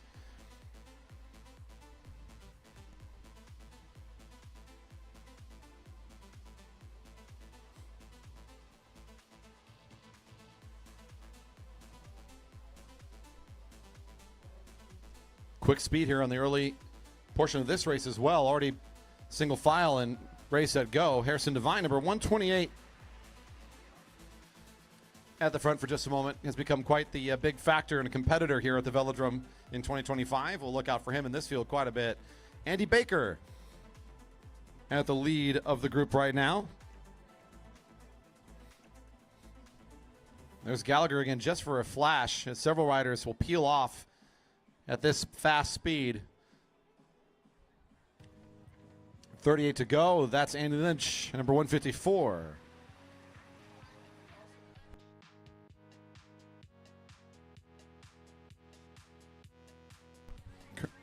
And if you're noticing, actually, the race jersey on Andy Baker there at the front, I believe he's taken the leader's jersey from Gallagher for after this last week of racing. So look out there for Baker in the group, number 108. Usually wearing the gray of Liquid Velo, but today wearing the colors of the Velodrome, the red and the blue. Having a great year himself. Another big factor here week by week. A move from the front as Andrew Martin in the blue and multicolored there of 10-Speed Hero makes the first sort of solo acceleration of the race. He's matched by Chris Wilson, the rider in green for Fount Cycling Guild. And these two combine together to accelerate the front half of this field once again. Gavin Newman from Team Epic is 137. He's second in the lineup right now. He's a junior rider, much like Merrick Gallagher right behind him, racing with these Cat 1-2s. A couple wheels back is another one of our juniors. That's Keegan Fairbanks, also wearing some stars and stripes today.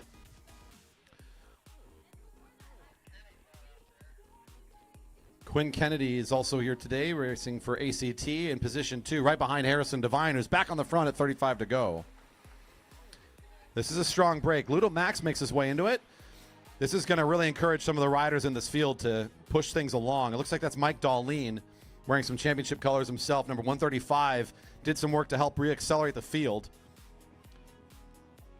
That might be Surge, I believe, in the white helmet that's working now to help bring things back together. Josh Sherfy for Coalition Cycling will do the rest of the work. And it looks like our group's basically back together at 34 to go. Mostly combining here. Let's see where we're at. And it looks like as the field sort of recognizing its current formation, spreading out a little bit wide, a little slower at the front. Noticing a new kit kind of making its way in. I know I saw the team name. I haven't seen the kit yet. The Shogun of Seattle. I got a couple riders out there in that look. That's the yellow kind of black mixed colored kit there. One rider, Serge Malikian, kind of midfield with the white. Good to see a new look out there in the group at 33 to go. There's your leader's jersey, 108 on the front. Gallagher takes over the front once again just for a flash. Not wanting to spend too long at the front in this very long race. Everybody being pretty conservative here. Chris Wilson willing to do some work. He'll pull things back up to speed.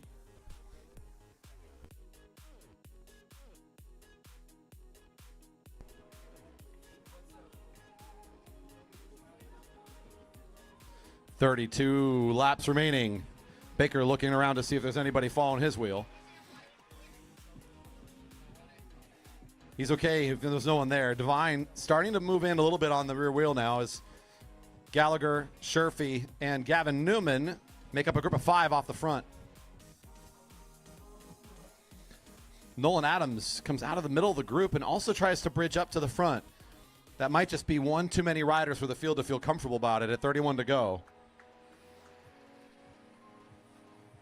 Adams makes his way up quickly. Makes it a group of 6. Now Fairbanks on the front for the field. He's spinning a little faster than everybody else as he's still in his age-restricted gears. So you can tell he's a little bit different cadence than everybody else when you watch the feet moving.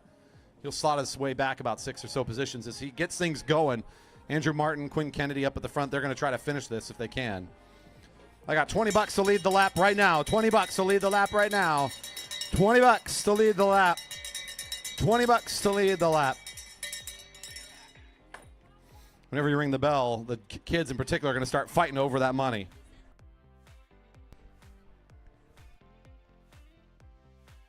And that puts two of our juniors right at the front. It's going to be Newman and Gallagher fighting over the 20. Gallagher driving down the home straight, should be able to hold on to it. $20 goes to 101, Merrick Gallagher.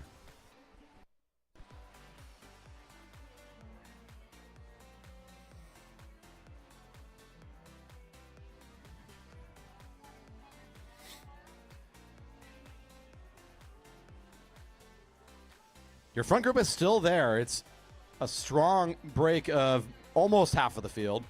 A strong half for sure, as a lot of your top finishers are in this group, just a little bit off of the field. Harrison Devine on the lead of the lap. Here comes Andrew Martin, number 102, doing what he needs to do to get back on. Mike Darlene right behind him. There's Quinn Kennedy. And that should basically put most of your contenders right back together again. A little bit of stragglers there just off the back. They're going to have to work their way back into this thing. They still got an opportunity to, but man, it was a fast first 10 laps. Speaking of which, now's a good opportunity. It looks like the field says, let's just take a little bit of a breather here. Just for a moment. 27 to go.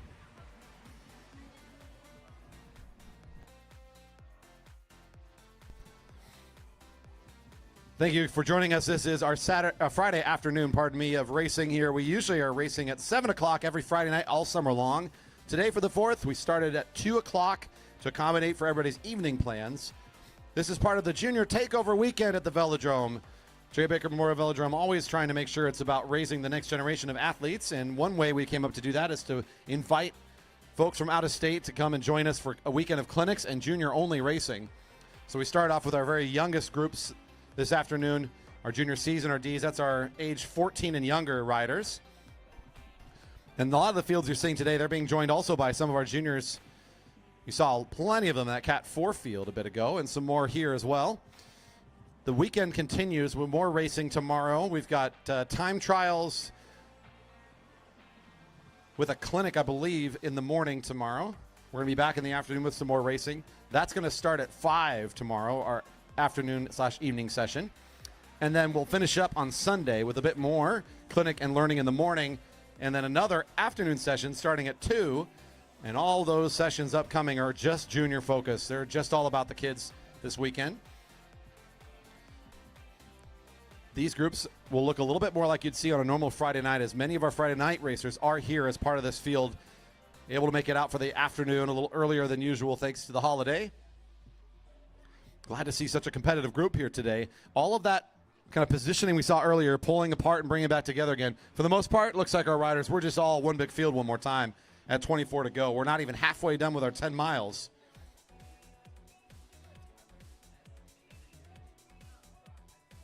Shogun of Seattle, that kid I was talking about earlier, kind of a new organized team with some of our locals coming together. That's Serge Malikian at the front, and his teammate, I believe, behind him, that's Ben Flaum now taking over at the front.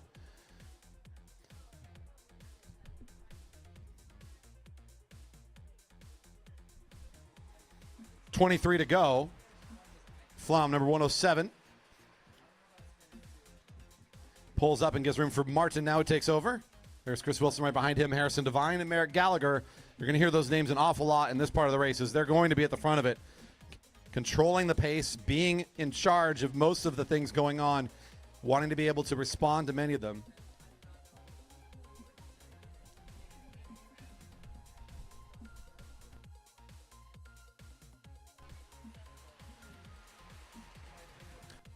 Your leader's jersey also still in the mix here. Number 108 is Andy Baker. He's got the blue and the red of our logo all over that kit, so you can tell where he is in the field. And as I'm starting to talk about him, that was about when he's ready to make a move. The field was kind of at moderate tempo. He worked up along the rail. I didn't want to draw too much attention to him, but he was rolling it up. And right as he comes out of turn 2, he takes over. Your leader's jersey feeling a little inspired right now. 21 to go. Merrick Gallagher's down the sprinter's lane, and he's just a few points off the leader's jersey himself. Ended the season last year at the top of that competition. So he'll make sure to go chase down that jersey. He's going to fight for it. Reminder about crossing during racing is once racing has started, we stick to a side. Thank you for helping us by keeping the track safe. That is part of one of our many policies that we do to ensure everybody's safety here. No crossing during racing by anyone but our staff or medical support. Thank you. Baker has encouraged now what looks to be a group of 4 in the chase behind him. Gallagher, Kennedy, I believe that's Madison for Liquid Velo now in second position, and Gavin Newman, one more making their way up as Harrison Devine, but he's gonna, instead of going up, he's gonna go down. Ooh, 19 to go. Devine's ready to roll it up as well. Baker wants to join on that, so he'll start to position himself right above the red line, slot down into the sprinter's lane, and now these two are going to start to work together. The chasing 4, they're looking at each other like that was kind of hard. Maybe we don't want to do that again. So they'll sit high. They're letting this one develop a little bit. Look at the leaders already pulling away again. Another 40-meter or more advantage already. These two in such great shape. This endurance effort just might pay off. Let's see. 18 to go.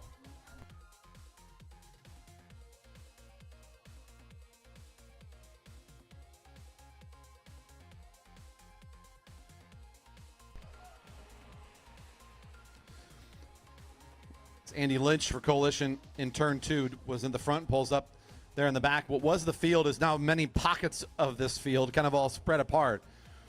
For the most part, they're all one big group, but starting to kind of put a little bit of gap between them here. Your group of 6 on the front, still about 40 meters back behind your leaders. You see 17 to go. Here's Quinn Kennedy, number 132.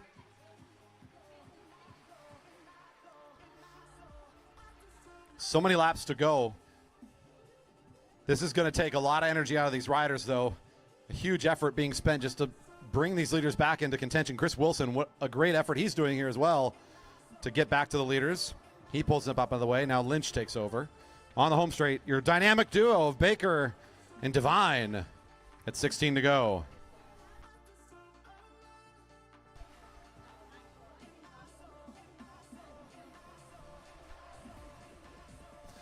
Andy Lynch gets off the front. Nolan Adams. There's Gavin Newman, who now do a little bit of work down the back straight. Still trying to inch away at this thing, taking turns, just slowly reeling at this lead.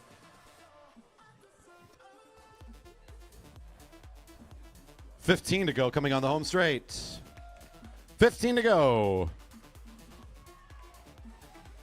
Gallagher at the front. Pulls up out of the way. There's Chris Wilson again, who's going to keep... I suspect is going to do some work here once again to try to get it just a little bit closer. With every passing lap, the distance has shrunk just a hair. Go back to this other group here. We also have a group of 6 with plenty of good competitors in it on the middle of the back straight. They're back by about 25, 30 meters behind the main field. So that'll be our chase group right now. They're trying to get back into the race. Currently a little bit off of the speed of the main field, who's just now crosses the finish line at 14 to go. And just as we're talking about them, I think that's Mike Robson, number 126, that pops out of the group. So a lone rider now trying to bridge back up to the field. Robson's on his way. Field being led by Quinn Kennedy right now, still looking very consistent in their tempo, as are these leaders. Maybe lost a second or so over the last couple of laps. The leaders on the lap right now at 13 to go. Still Baker and Devine. Gallagher has got them in his sights. As he does just enough of a pull, he'll come through into the turn, pulls up high. And that'll do it for Baker and Devine, who have been out here for a solid 10-lap effort or so. Baker with a big ramp-up attack. Devine kind of worked his way up to the bridging group. There was a group of 4 chasing down Baker. They go high as they get close, and Devine goes underneath. Stays on the tempo, and Baker jumps on the wheel. That's been about the last 10 laps or so, has been them off the front, and everybody else fighting their way back to the position of your leaders. Now all together in this main field, everyone else kind of holding on, trying to claw their way back to the lead. Next closest rider behind the field, I think it's Josh Sherfy, Serge Malikian on the back straight. This has been a fast scratch, a lot of quick laps here. Another group of 3 is Ludo Max, leading them through turn 3. They're also getting a bit closer here. And as this is happening, Chris Wilson comes off the front of the field as they're sitting a little slow. 105. Never count him out. He can always dig deep when it's needed and compete. Chris Wilson is a threat at any point in any race here. He's going to go ahead and set forward his own attack. He sees an opportunity just to make it fast again. No one else is going to follow. Well, fine. You got to catch me one way or another. The response coming here is Coalition Cycling's Andy Lynch coming off the field, I believe, at 10 to go. 10 to go.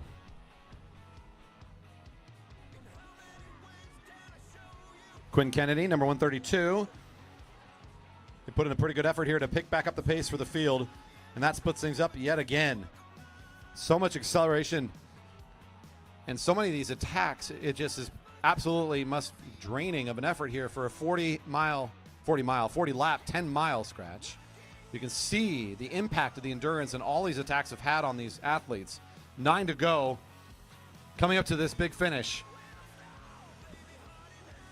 Pretty soon here, Chris Wilson looking around feeling like this attack's all done. He'll sit up and get back into the group.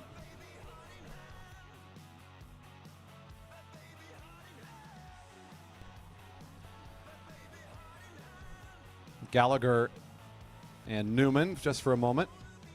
There's Baker, your leader's jersey. Quinn Kennedy and Harrison Devine, those same several names we said so many times in this race, making up the front 4 or 5 riders. When everything's together like this, it's generally going to be one of those riders that I just mentioned that's going to set up the next bit of aggression as well. You can never count any of them out for setting up the next move. Chris Wilson comes to the front. He'll at least get it back up to a moderate tempo. And it'll force the group to respect the speed and get into the sprinter's lane and follow him down the back straight.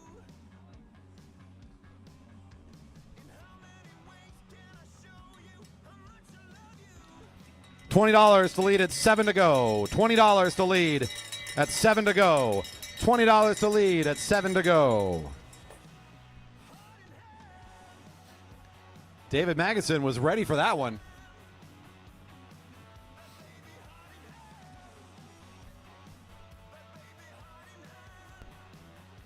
Oh, no. Madison was ready to fight for it, and Gallagher says, I know. Sorry, man. Gallagher once again.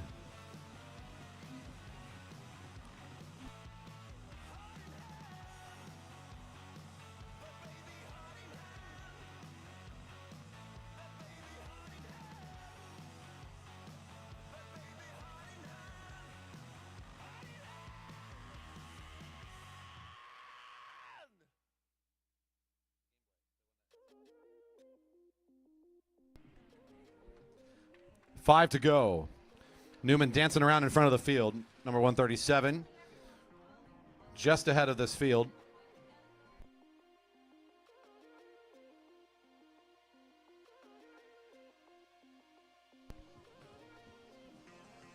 So Newman off the front. It's enticing Harrison Devine to launch another attack.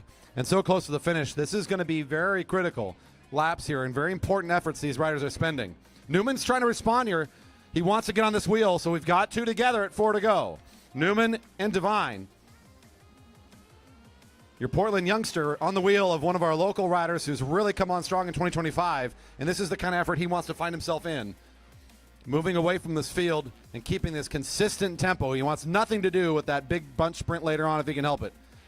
Get this going fast, make it too hard to catch me. Back to the field, we see Chris Wilson, another rider who's willing to do the work. Starts to pull things back together a bit here. Baker on the front also wants to keep it quick. 3 to go. Important laps coming up here for the field. Baker on the front. Martin right behind him.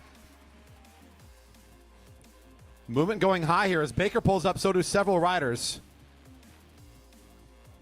Crowding up against the rail, they've moved so high, in fact. And it's slowed down enough that Chris Wilson's going to restart it one more time. Your leader's on the home straight. Looking smooth, but unfortunately, Newman not quite able to hold on anymore to Harrison Devine's tempo. He comes up to the rail. He's going to try and reset himself for the field. Well, Devine is just all by himself. Chris Wilson in the chase here. 2 to go. Looking around, trying to figure out what to do here. The finish is coming up so quick. On the front now, Baker pulls up at the blue line. The field sort of following his move. A lot of respect for the leader's jersey right now. On the home straight, your bell's ringing for your leader, Harrison Devine. So far in front of this field, I think he might be able to find it here, folks. He rounds the corner, going around a couple of our riders all by himself. The bell's now ringing for the field. There's Mike Robson, number 126, just off the front. His teammate right behind him is Andrew Martin, also getting it up to speed. Nolan Adams following him. There's Baker, all starting to line things up down the back straight. Good sprint here coming for Baker. I think we can already say your winner is going to be Devine coming on the home straight. Harrison Devine winning the 10 mile today in good fashion. A great attack. Back to the group, we see Martin leading the sprint effort. It's still Martin in control right now. Martin and Adams go 1-2.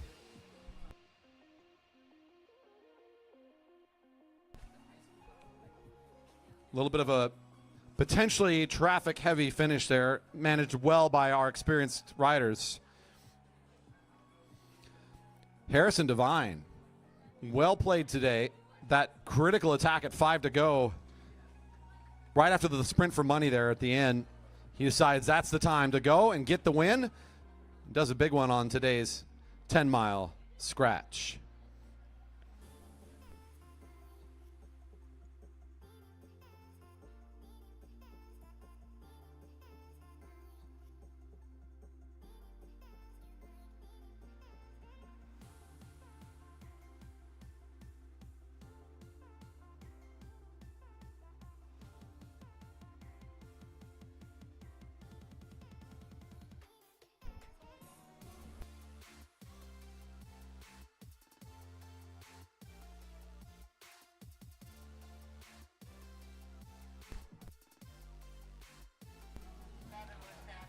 Cat 3 men coming now to the rail for the 5-mile scratch race with Preems.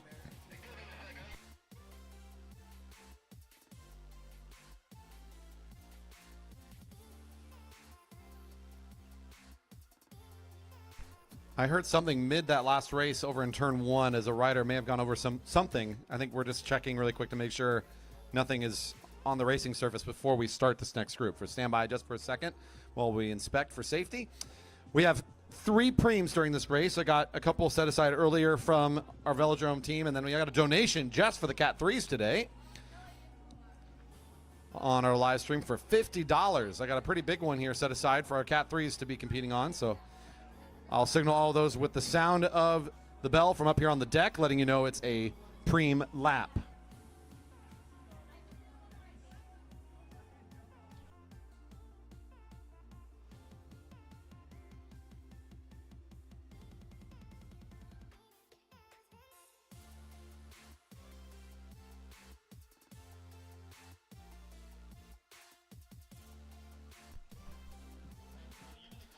Riders out for the neutral. 20 laps on the lap cards. 3 Preems during this race today. On deck, our women will be going on for their version of the 5-mile scratch with Preems.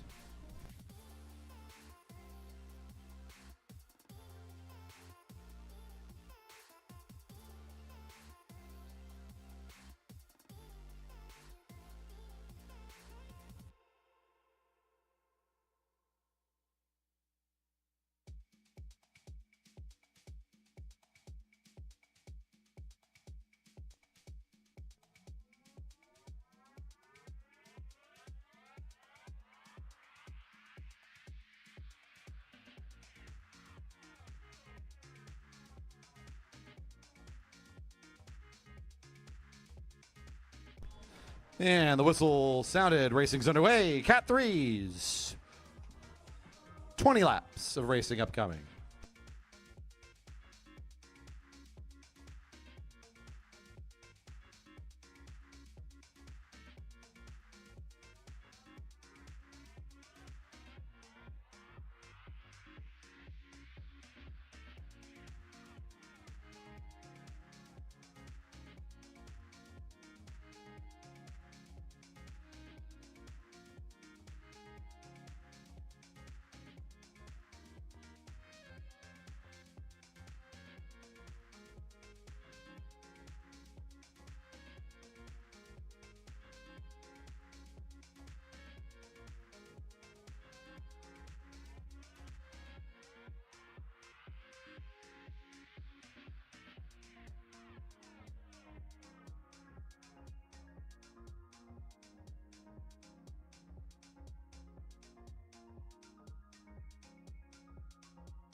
Riding underway here for a couple laps. Our field working together at the early parts of this one. We'll be seeing 17 to go. Our Cat 3s in the middle of their scratch race. Mike Westover comes to the front, number 301, followed by Peter Snoblin. Otis Hatfield, 332, right behind him.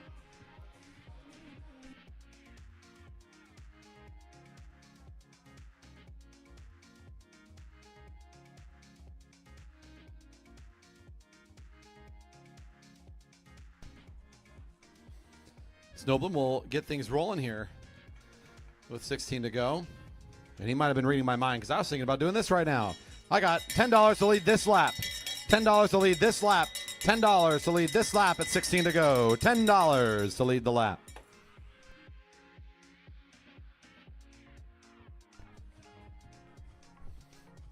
Notice Hatfield catches up to the leaders.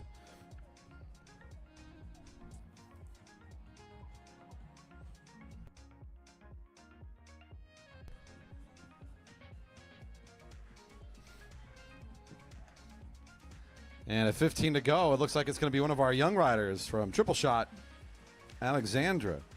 331, picking up the first preem.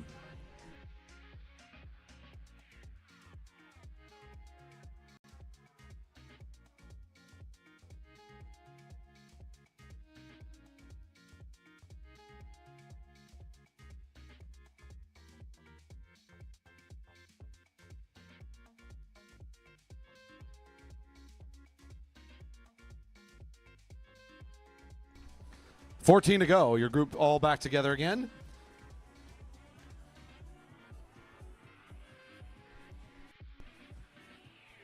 Westover on the lead of the lap once again with Snoblin putting that tack out a couple laps ago. That was our one kind of big move of the race so far. A couple riders joining in, and then after the sprint for money kind of fizzled out, things coming back together into this group, our field now rolling onto the home straight, seeing 13 to go. Lexi Snover at the lead of this group now, number 4. There's Snoblin again, right behind your winner of that first preem. There's Alexander for the Triple Shot Cycling Club.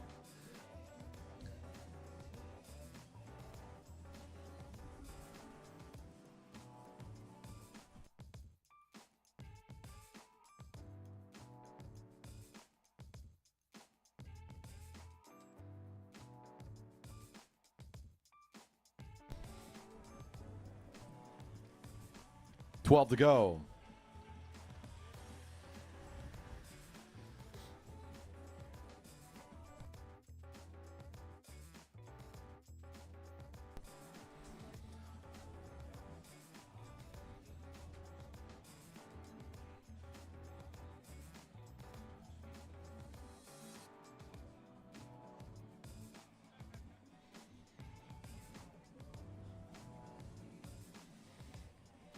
Must have been Torrey Park there, I believe, at the front for just a moment for Liquid Velo Racing Team. Looking for bib number 2 out there. A couple riders from the Liquid Velo squad here today in the gray.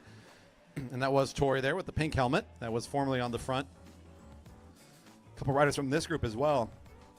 This is the leading factory racing team. Has 3 riders in this group. Jordan Green just at the front for a moment. Peter Snoblin, his teammate, now trying to attack again. Mike Ritter's also out there in the midst of all this. In fact, he's right on the wheel of his teammate right behind him.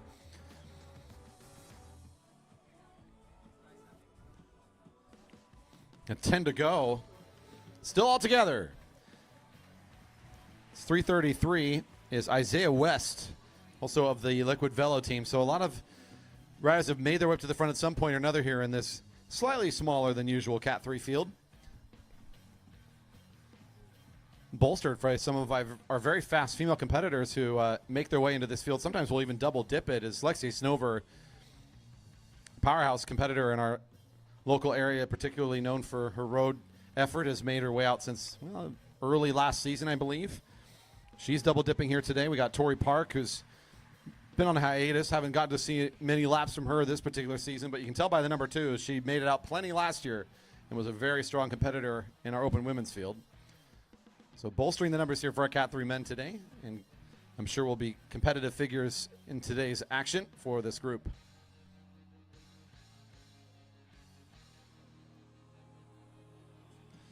Onto the home straight. It's getting pulled apart just a little bit here behind Westover, who decides to get things going.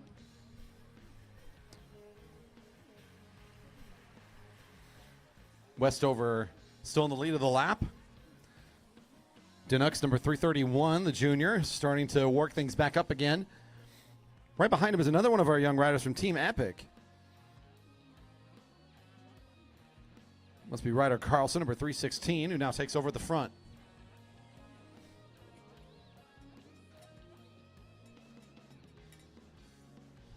I got $10 to lead this lap at 7 to go. $10 to lead the lap at 7 to go. $10 to lead the lap.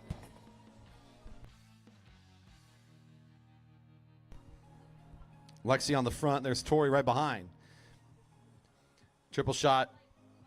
Our junior rider who picked up the first $10 preem says, well, I might as well try this again. $10 might not be enough for some of these adults to ride against me. And I think that's going to work pretty well for him here on this particular lap.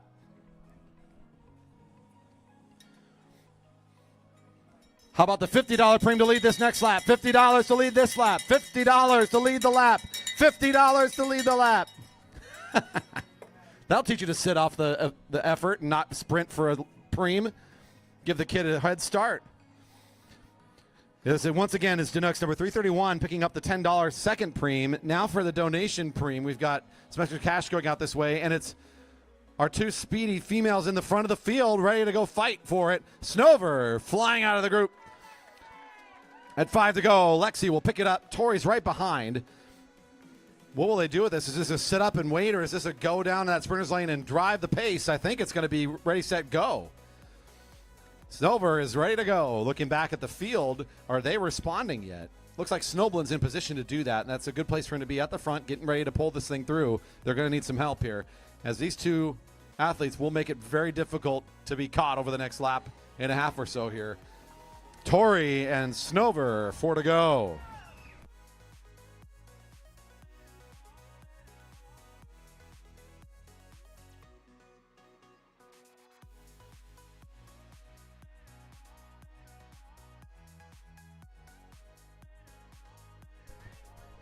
Good, strong gap here. Plenty of separation. They're about the same position they were last time we saw them, but the field's starting to lose pace right now a bit. Not as well organized to chase. This could be the race. 3 to go. Ryder Carlson is feeling the pressure. This is a big move for the Portland rider to get up there, and he's going to close the gap pretty fast. He just needs to find the wheel and maybe get his breath back again and get ready to help these two. He's not even waiting. He's just going to go over the top and try to take over. Ryder Carlson says, I don't want a team effort. I want to just go, go, go. Snover says, hold on there, kid. That's very presumptuous of you. At 2 to go, Snover says, okay, I got speed for this. So now these two form the new front. Tori's going to fall a little bit off the pace here. Some liquid velo riders coming off the front of the group now as Isaiah's starting to get into position here. And this has just absolutely shattered this race. What was once a field is now in many pieces. Down the back straight, Snover takes the lead for a 200-meter pole and then gives it back to Carlson, who's got to stay on his pedals now because it's 1 to go, and he's got liquid velo hunting him down. 1 to go, 1 to go. The double preem really set up a very interesting finish here for us today in this group, so that was fun to be able to do that. Snover picking up the 50, puts himself off the front with Tori Park.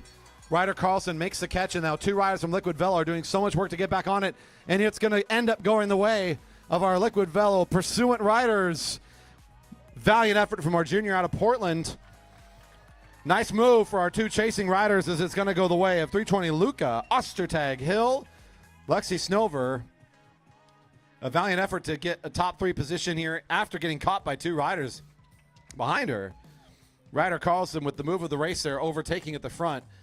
And I think it's Isaiah West working with his teammate there, number 333. That'll be, I think, 4th across the line after doing that effort to bring riders up for the end.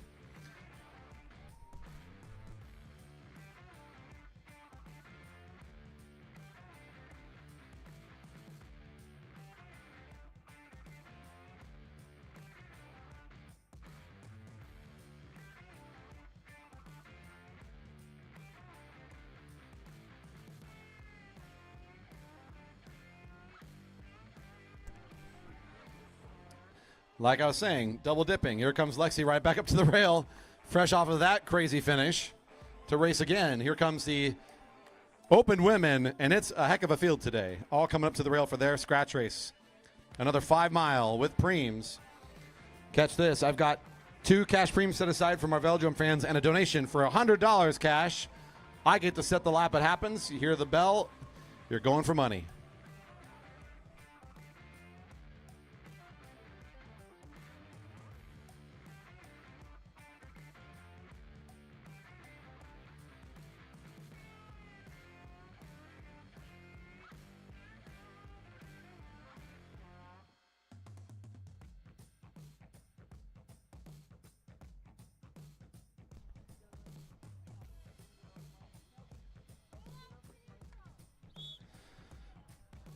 Off of the neutral. Once again, 3 preems for today's race. All cash preems, including the $100 donation cash preem that we got came in earlier. 3 preems today, all cash preems, and they'll be rung from up here on the deck. Listen for the bell as you go by and the announcement for the cash prize. One more scratch race today.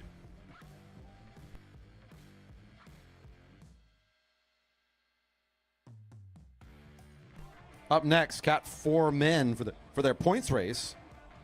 Everybody's got a points race coming up here, so stand by for those. At the end of today, the Open Madison will be closing things off, so look forward to that as well. The juniors will be celebrating the holiday today together with a little bit of a barbecue at the end. Looking forward to that as well.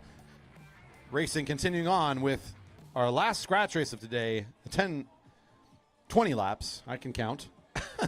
Scratch race with preems, 5 mile scratch race underway.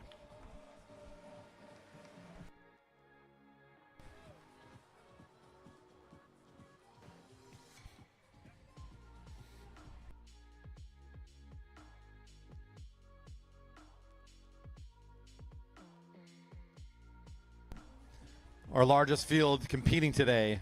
We don't get to say this often enough. Our open women field, our largest group competing here on the 4th. Let's put our hands together for this group. Bolstered by the junior numbers, but still worth celebrating and seeing just how many we've got here today. Excellent for our racing here at the Velodrome. In this big old field of competitors, we're going to be looking for a couple of our locals, I'm sure, to be big factors. Lexi Snover, who we just saw race in the last race, has incredible endurance, is probably already breathing normally, probably breathing easier than I am standing up here announcing, honestly.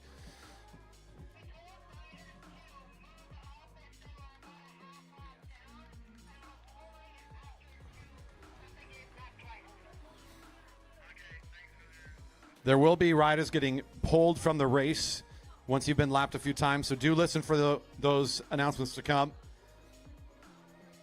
So if riders fall off the tempo and are getting lapped, they will get removed. We've got a lot of riders in this group today.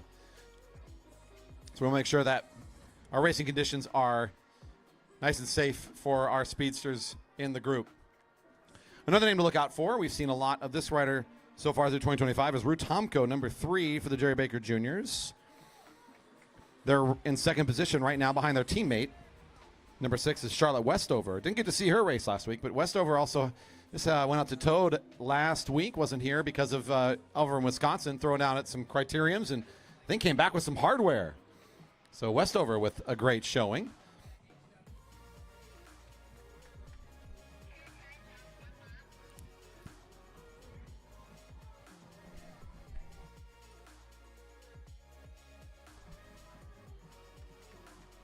$16 to go.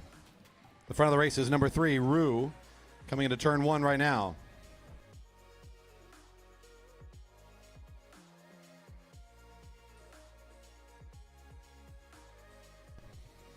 I think slowing a bit down the back straight, but that's the perfect time for Tori Park. Setting up a quick one here. Snover's on the front, though, so she's able to respond, and so is Rue. This is just going to make it harder for the rest of this field. They're all in a tough spot now. How about we throw out one of these? I got $20. $20 to lead the lap. $20 to lead the lap. $20 to lead the lap. I see Tendo Mokahanana is in this group as well, number 19 from Triple Shot. It's been a while since I got to see her race, but I remember the speed that she put on when she was here for Nationals last year as also part of the Junior Takeover. She's near the front here. Might be in position to fight for this money. Why not? Tomko's on the very front of the field. Here comes Tendo all the way from about 4 or 5 wheels back, just kind of cruising towards the front. It's Tomko still in position. I think it's going to go the way of your rider in the front, number 3. 19 was right there to fight for it. I think just had a little too much distance to cover before that finish line. Decided it wasn't worth the effort for this one.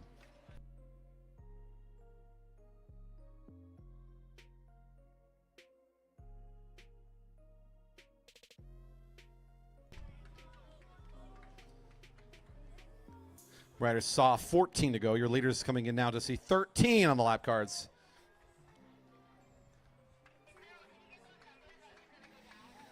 Rue on the front.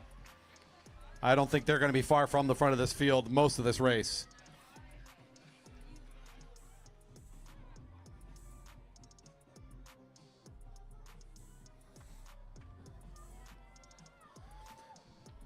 Snover on the lead of the lap right now.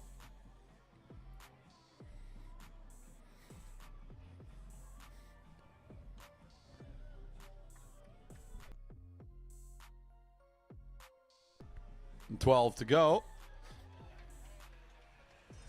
That's going to be Niam Durfee for the Coalition Cycling Team on the front. Hillary Luther, Valkyrie Cycling, now takes over at the front. Right behind is Tori and Rue and Snover. The same 3 you're going to see a lot in this race at the front. Luther's she's not shy about being on the front either and driving the tempo. Just a week ago at Fred's race, we got to see plenty of fast laps from her. She's a great competitor, especially in these longer distances. She's going to put up a fight. So she watches the front as well. At 11 to go, we've got Tori leading the lap.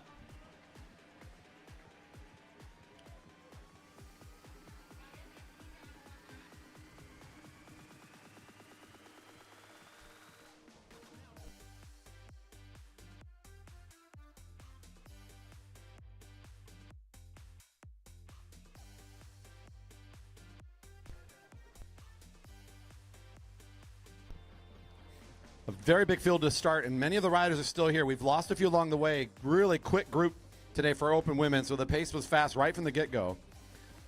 But still, look at all these riders together at 10 to go. It's a good field and plenty of great athletes in here to mix it up over the next couple of laps. Seeing 10 to go.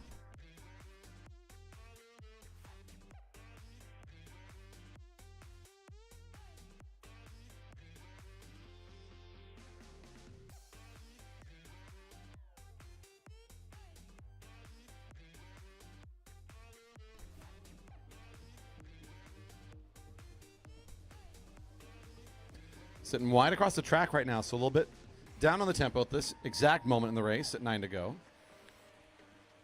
Down the sprinters lane, leading for a while there was Stella Cafiso for Valkyrie Cycling, number 218.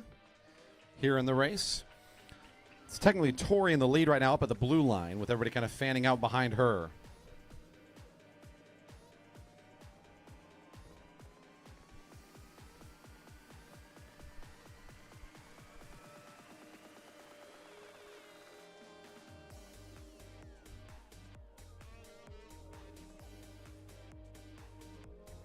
Field's still taking it a bit easy here. It's been a fast first half.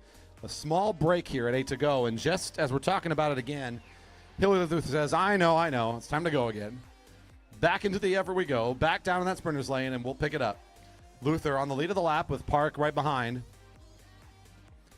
Tendo in third wheel spot. There's Rue Tomko and Lexi Snover.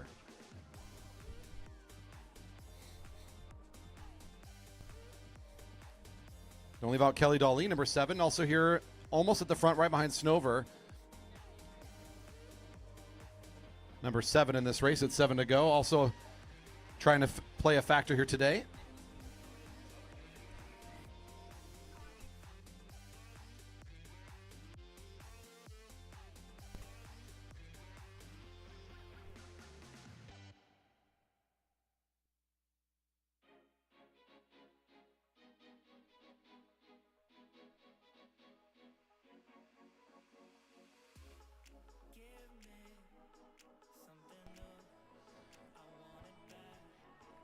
$20 to lead the lap at 6 to go.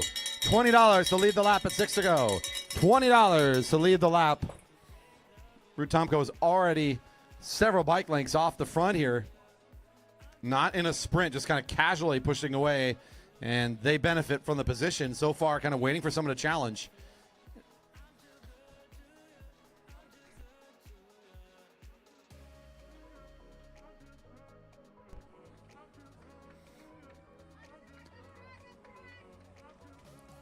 Field's coming.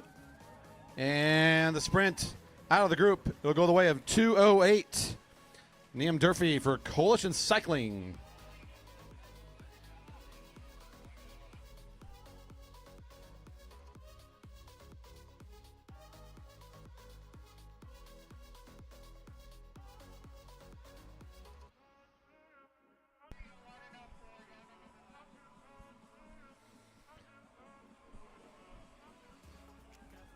Tori on the front, 4 to go. Tomko right behind. There's Snover and Darlene all lining things up here. Hillary Luther also in this front group. There's 4 more riders just behind them, and it's all going to kind of come together here down the back straight.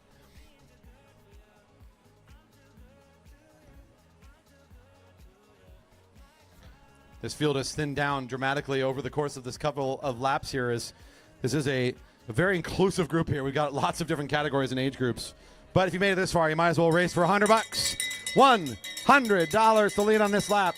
$100 preem on the lap at 3 to go. Sitting wide and slow. Why not get them going fast again? They want the rest too bad. You got to fight for $100. Down the back straight, who's going to fight for it? I see who's got the perfect line. There's a couple of riders following it, though. Coming out to the front in turn 3. No real sprint happening yet. Tomko's holding on, waiting for the challenge. Here's Snover. Tendo's right there in third wheel position. That's the jump from Snover. Quick acceleration for Lexi. Number 4. Doing the big cash prize in 2 races in a row. Are you kidding? Whew. Lexi Snover.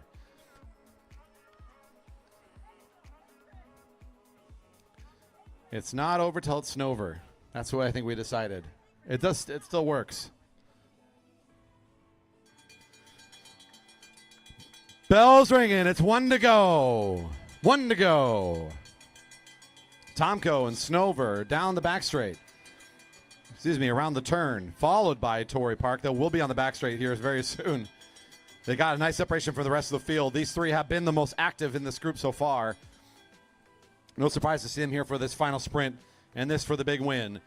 Park trying to get things lined up here. Snover not sure exactly where the attack's coming from. Didn't know she's already in her turn of speed, so a nice move from Park. But Rue's got the speed from the front. It'll be Rue. Tomko, your victor today. Just over Tori and Lexi.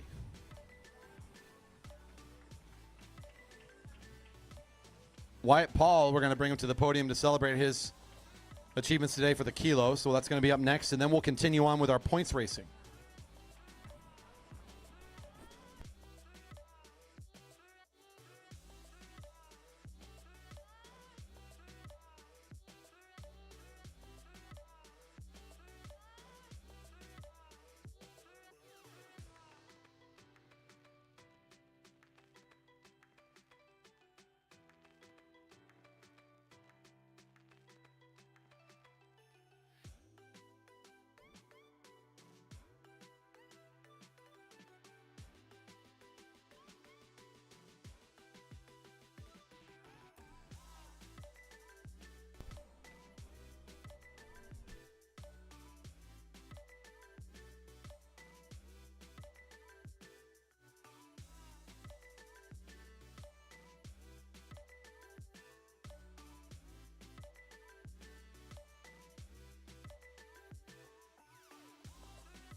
All right, and with that, we are going to quickly congratulate once again our new record holder in the record books for the Elite Men Kilometer Time Trial at a 1:04.366.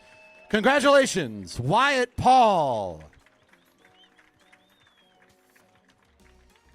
Had to get the nice podium shot in there one more time. And, of course, the record book also comes with some extra cash incentive.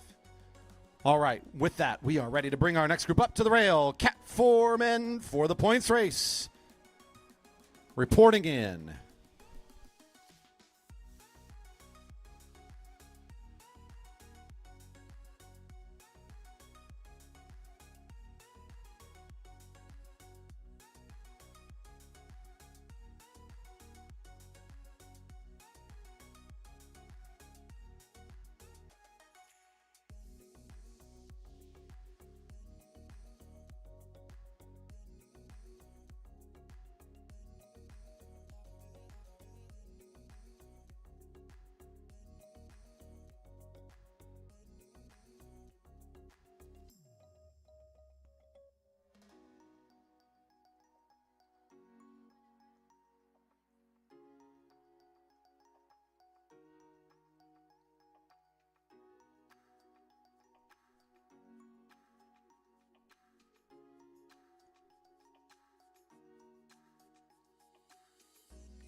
And riders off for the neutral.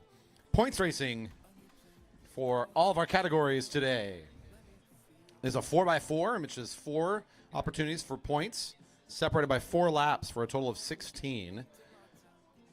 First bell at 13 to go, and every 4 laps after that.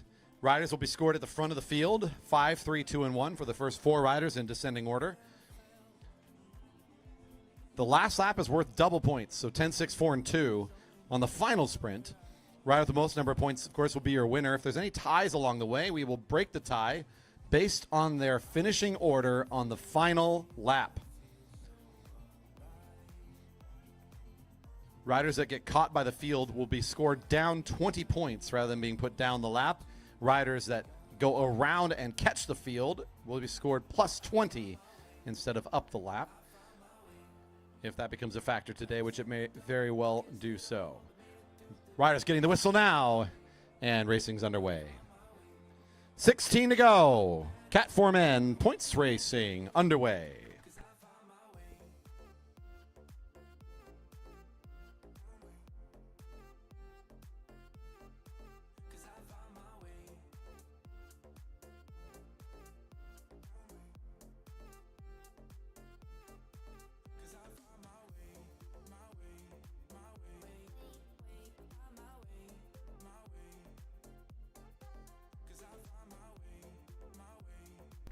I didn't give him his due respect last time around. 416. Jared Elog is the rider in the leader's jersey right now out there in this group. He saw why.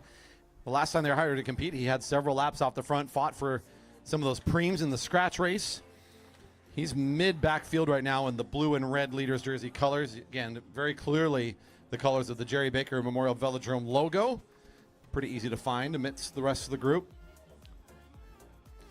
We'll see how he figures into a points race. Another rider we saw plenty of here is Zachary Simon, rider 432 in position 1 right now in the group, all the way at the front. Racing for Coalition Cycling, very involved, very active from the very beginning of that race, and the field already setting up right behind him.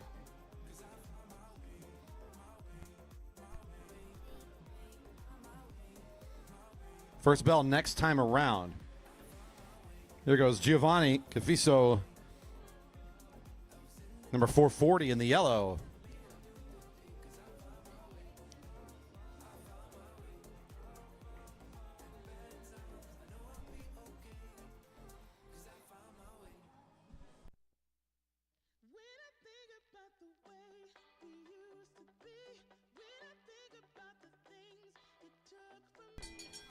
And your bell for your first points now ringing. 13 to go. Points next time. Tony Miller in position number 422 goes off on a pretty fast attack across the finish line. Has to go 400 meters at the front like this, but that was well timed. We'll certainly be able to find some points here. Bit of hesitation here for the rest of the field as they're back behind Tony, who's in full control of this one. Above, or at the blue line, I should say. Here comes Zach Simon also going in for a nice attack. Around the corner here. Simon for 3 points. That's Rocco Alexander for 2.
Ten to go. Bell next time around. Your current race leader, 422 in the sprinters lane, about mid back half of the field right now.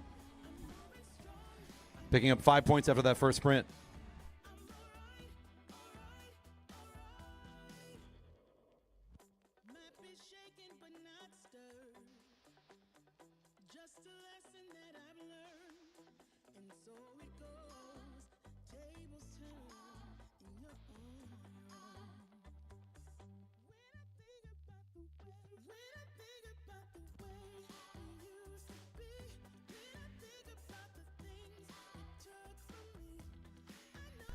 Bell's ringing. Points 9 to go. Points next time around.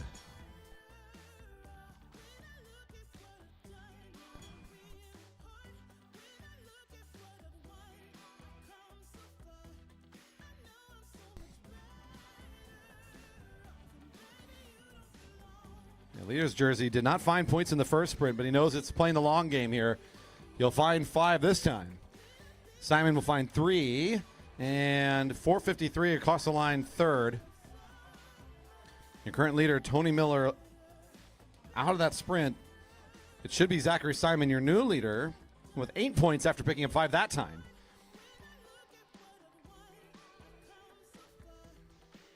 We'll get the updates here shortly.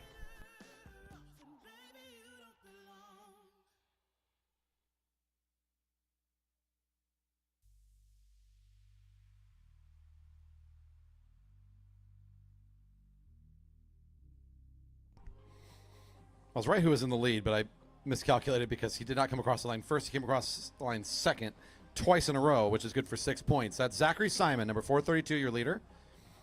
After that, we've got Tony Miller and Jared Elog, both with 5, tied for second. Rocco Alexander, David Avery, both with 2. Cody Chang, Tim Wang, both with 1. Everybody else looking for their first points. Only 2 more chances to do it. Next bell at 5 to go.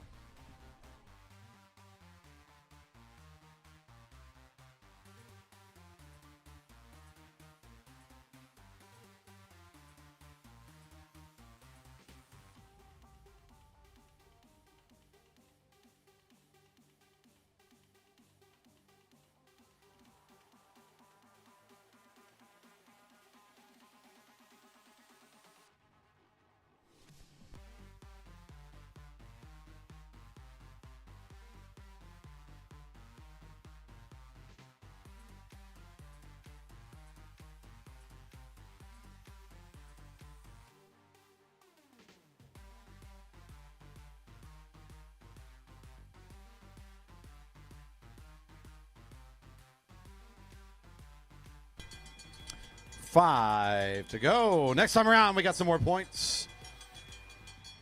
409 in the lead of the lap is Jack Donahue for ACT. Pulls up a little bit, and now it's one of our youngsters taking over. It's a junior on the front, down the back straight. Several juniors at the front here this time around. Zachary Simon, your current race leader in the points, still in good position to try to challenge. Here comes the leader's jersey as well. Jared Elog accelerating nicely here into the turn. And out onto the straight, your leader's jersey looks in position to score just ahead of Rocco. There's Simon 432 picking up 2 more.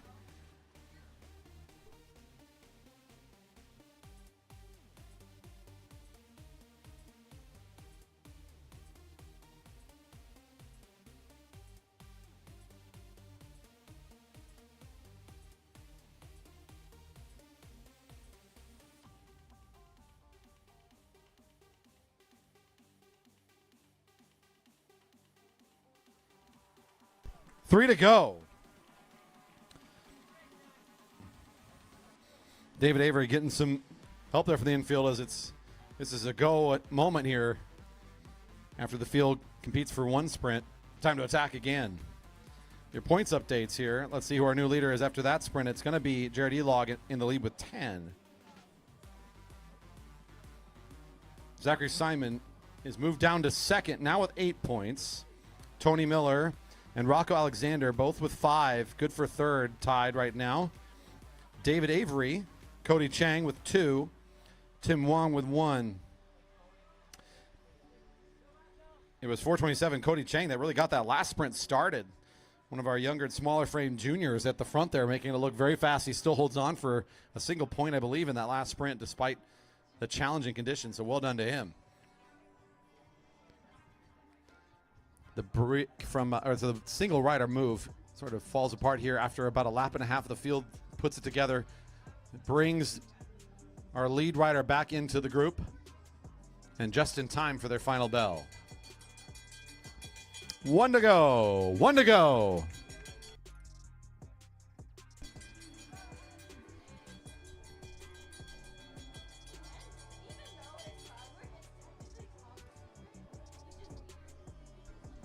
Zach Simon, the rider in second place, launches the attack from the front.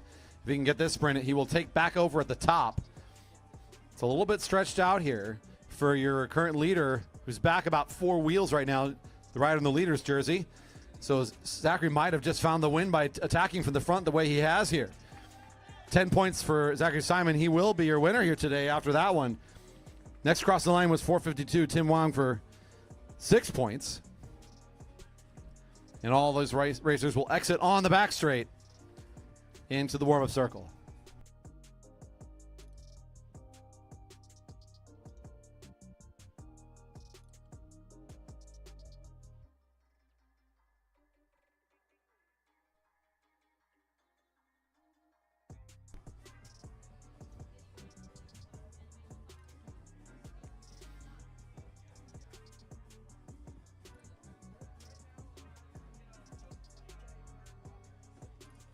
Cat 1, 2 men to the rail.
Off into the neutral for our next points race. The Cat 1-2 men in a 6x5. 6 sprints every 5 laps for a total of 30.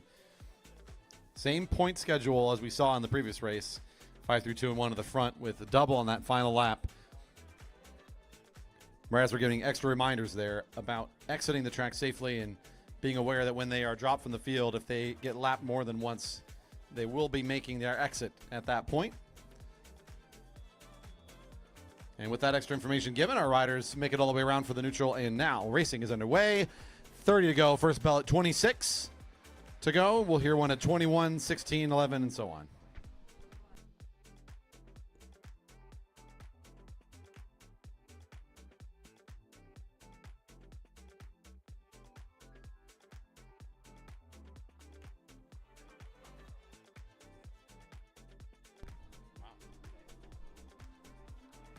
Field sitting still here early in this race, and Ben Flom doesn't like it. Shogun of Seattle sending forth one rider at 29 to go. David Madison says, why not? Let's give it a go. Field's moving slow. Let's try it too.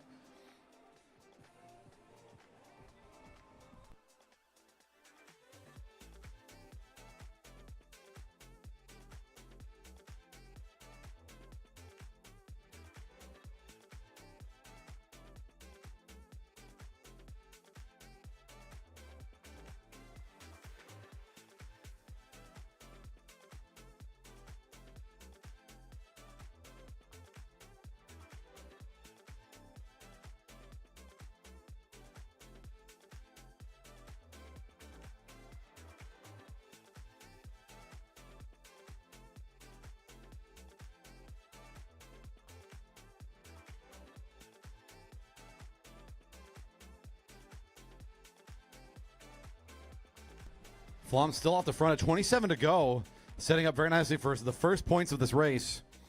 Magidson, encouraged to try something similar here, is still off the front and hasn't caught onto the leader just yet, but is pretty well positioned against the field. But they're starting to move at a little bit better pace now too as they hit turn 2. That was Lynch on the front for a bit, pulling through at a good speed. As soon as I start to compliment them, though, they're going slow again. Bell's ringing for your leader. Flom on his way to points. 26 to go.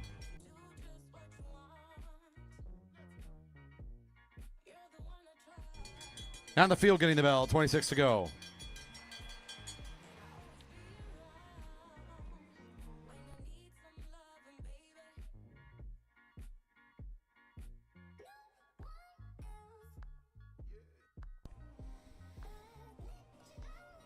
Harrison Devine on the front of the field will get this sprint for what will be just 2 points getting going here as Flom gets 5, Magidson with 3, and the fight for points behind him, it's going to be Gavin Newman for 2 and Andy Baker for 1.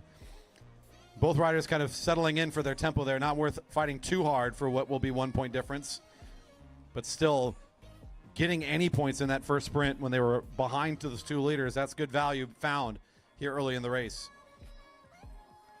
Flom is off the pace now, just letting the field catch. He stays in the sprinter's lane, but he knows the field is bearing him down. So onto the home straight at 24 to go. Everything coming back together again. Your current race leader will be Ben Flom, number 107 with 5 points.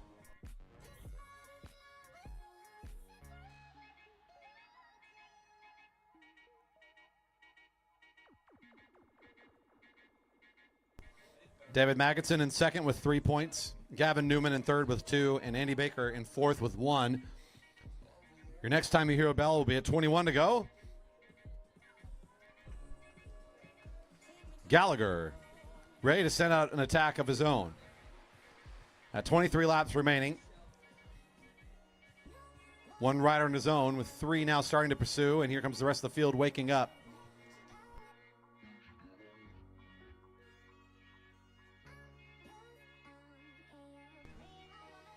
Chris Wilson goes up looking for some help to get up to the leader. He gets some help from Harrison Devine, the winner of the scratch today, number 128. Putting a mark on his jersey as a rider to keep your eye on for this race as well. It's well suited to his overall strengths. As is the rider right in front of him. Chris Wilson is going to be certainly trying to find his opportunities today to be a bit more involved in the points race than he was in the scratch. Single file for the field. Bell's ringing for Merrick now as he sees 21 to go. He doesn't see it. He's just looking down right now as he's trying to stay in his zone.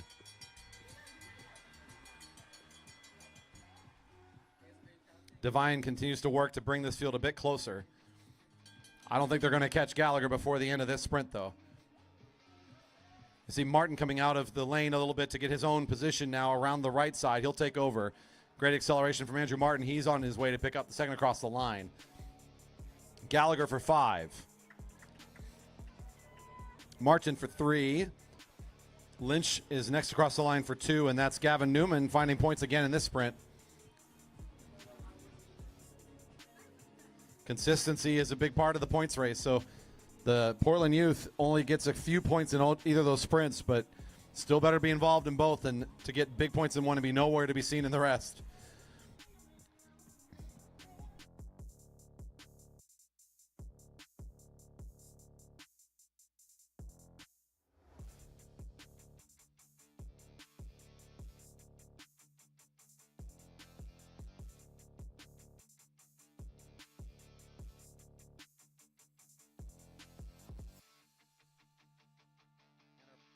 And our points updates following that sprint, we have Ben Flaum and Merrick Gallagher in a tie for first with 5 points each.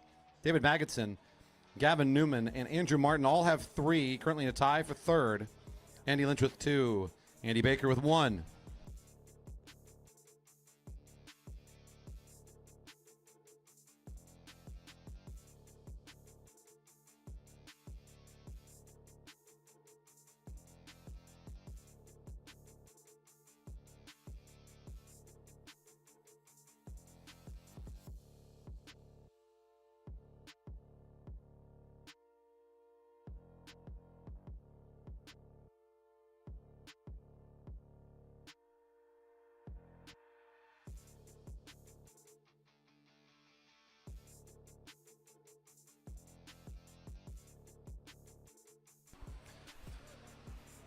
Chris Wilson's getting active at the front here, and he's got good help from Merrick Gallagher, who's already feeling rested up enough from that last solo effort to at least be a part of this. Doesn't want to lead too much, though. He's going to get back off of this one and rest it back up. In fact, he will abandon this attack.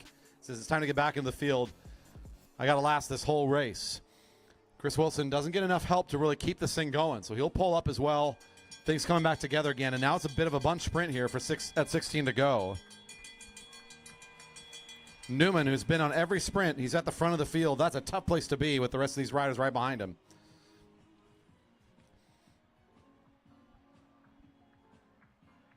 Martin with a great move out of turn 2.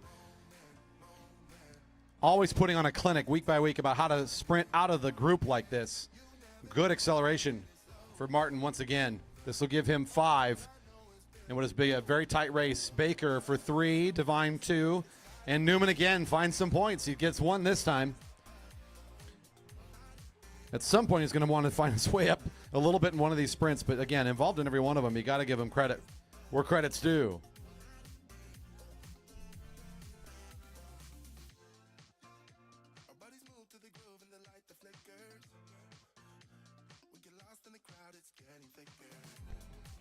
Your new leader, Andrew Martin, with 8 points. Gallagher now in second with 5. Newman in third with a tie with Andy Baker in third, both with 4 points. Magidson with 3. Lynch 2. Devine 2.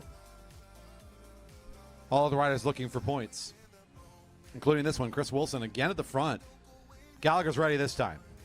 He sits out the previous effort a little bit just to kind of get things reset in the legs, ready to go for another strong effort at the front. 13 to go.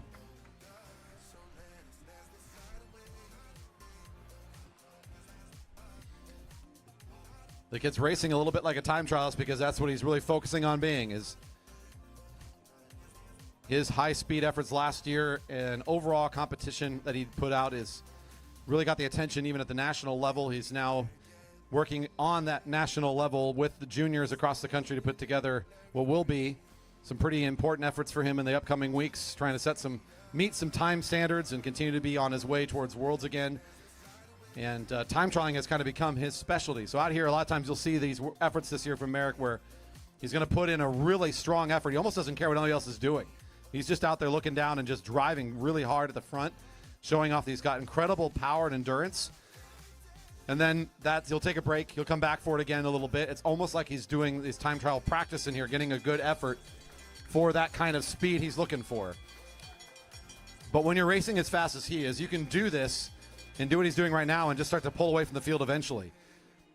At 11 to go, the bell rings for Gallagher, and there's Divine, the winner from the scratch race, working hard here to hold on to Gallagher's acceleration.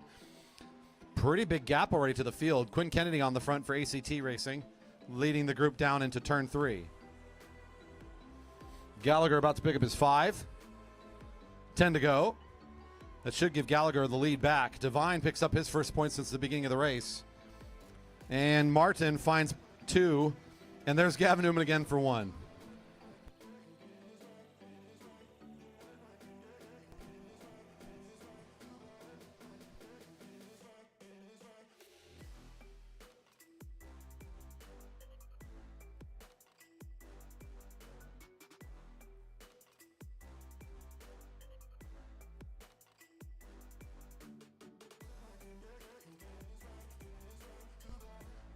Martin getting in that previous sprint does mean that he stays in a tie with Gallagher. Both riders now with 10 points. Martin and Gallagher tied at first with 10 apiece. Mr. Consistent, Gavin Newman, in a tie for third with Harrison Devine, both with 5 now. Andy Baker with 4 points. Magidson with 3. Lynch 2. Yeah, bib 137 for Epic has been in every sprint. He got 2 in the first, and since then he's gotten 1 point in every sprint. Your leaders were in turn 2 about the time that the field is now entering turn 1. That's Harrison Devine on the front for Merrick Gallagher. They're going to continue to look like a team here for a while. Andrew Martin's doing some work here. The current leader of the race in a tie with Merrick Gallagher, the junior off the front. He's doing some work to keep this field moving. Actually, that's his teammate Mike Robson, my mistake.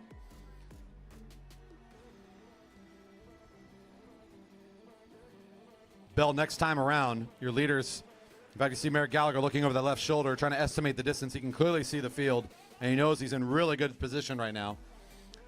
The field's trying to change that up. There's not a lot of rest back here. There's quite a bit of get and go right now. Andrew Martin's going to find the sprinter's lane, and I think he's going to try to keep it going. Bell's ringing for Devine and Gallagher.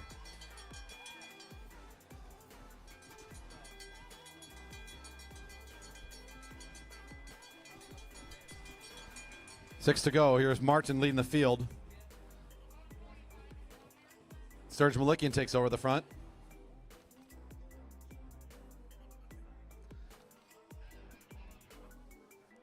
And one of your 2 current race leaders is going to fall back. He did a lot of work just to try to get closer to the leaders. He will not sprint. Looking to the front, it's going to be Gallagher taking the 5 this time. Devine for 3. Newman again, this time for 2. Just in front of Quinn Kennedy.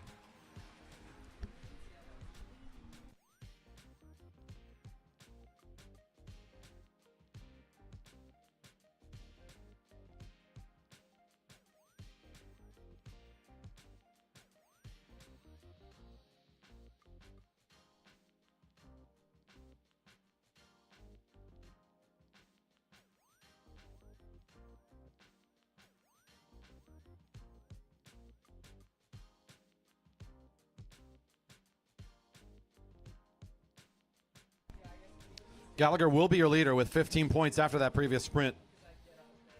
And what was a tie certainly has been broken now as he's off the front and picking up big points. Andrew Martin still in second with 10. Harrison Devine now in third with 8. Gavin Newman in fourth with 7.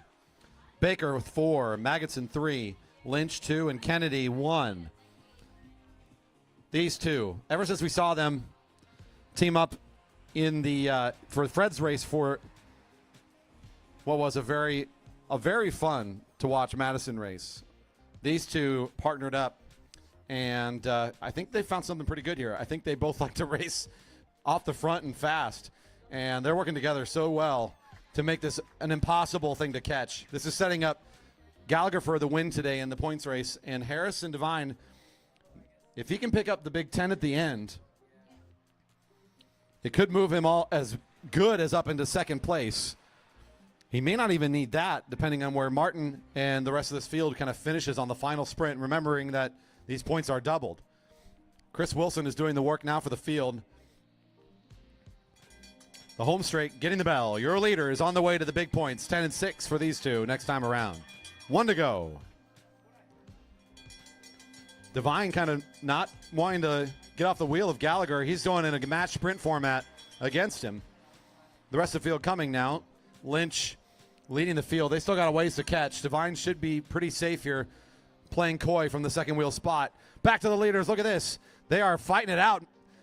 Devine gets up and out of the saddle, and so does Gallagher. Gallagher's too proud to give up the 10 points. He may not need it for the win, but he wants to make sure.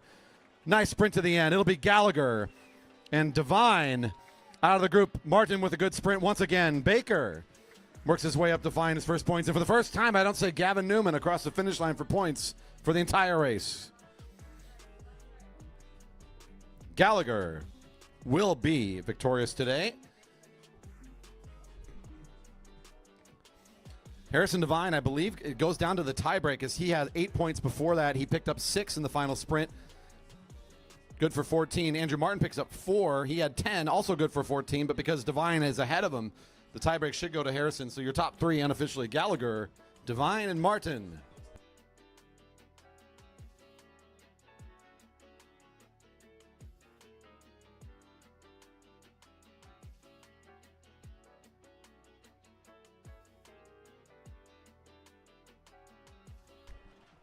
Cat 3s to the rail.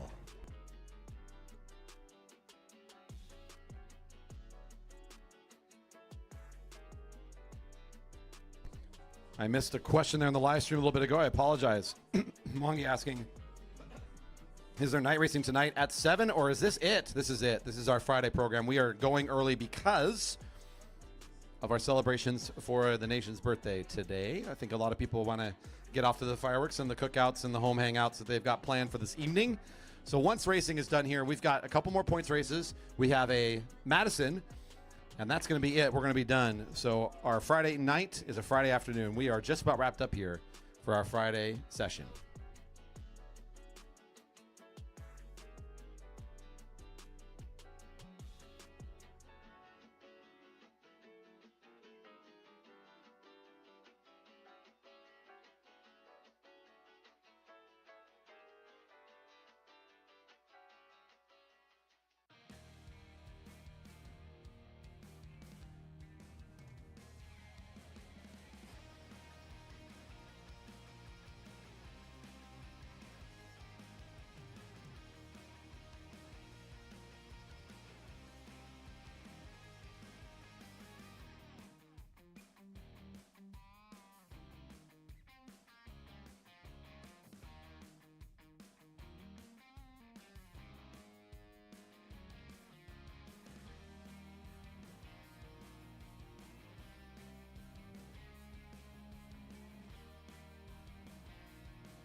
And our field all together, just about ready to get the whistle out of turn 4. And there it is. The racing is now underway. Our Cat 3 men, 20 lap 4x5 points race.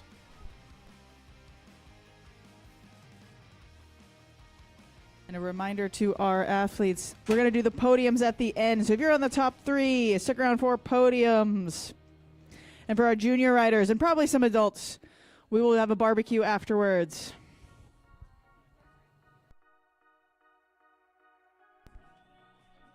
Mike Westover on the lead of the lap. I think I remember him doing the same thing in the scratch, the rider for Taco Time Northwest Racing Team.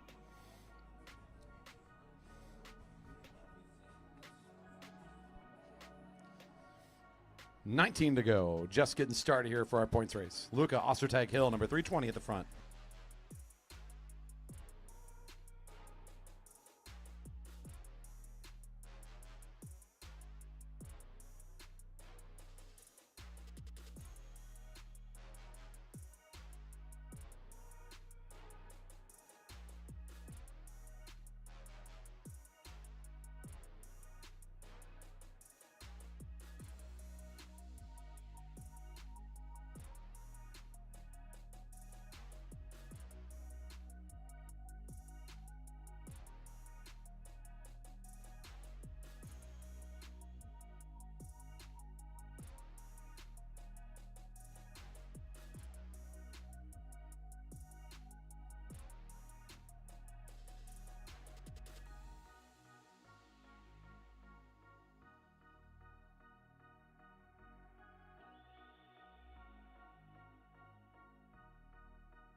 Waiting our first bell here. Our Cat 3 men still together, riding high. That looks like it's Mike Ritter taking the lead spot.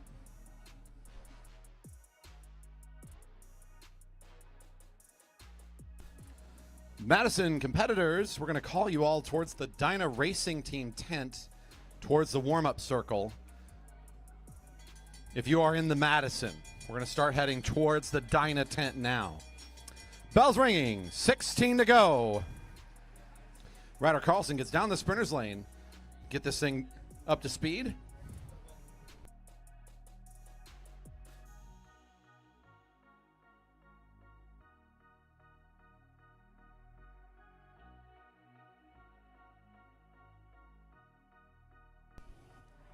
Still Carlson at the front all the way through the turn as he's holding on here for these first big points. 5 for Carlson, 3 for Ritter. I think it's 2 for Jordan Green and 1 for Otis on the outside.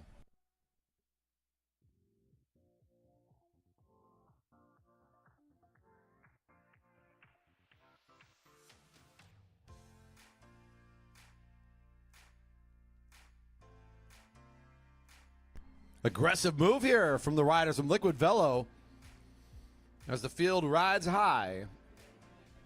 Perfect opportunity to take the sprinter's lane. Got to figure out how to share the sprinter's lane still, though. 320, Luca Osterdag Hill, and 333, Isaiah West are not going to wait for anybody. Mike Ritter responds fast enough to get up here quickly, as does Ryder Carlson, your current race leader after the first sprint.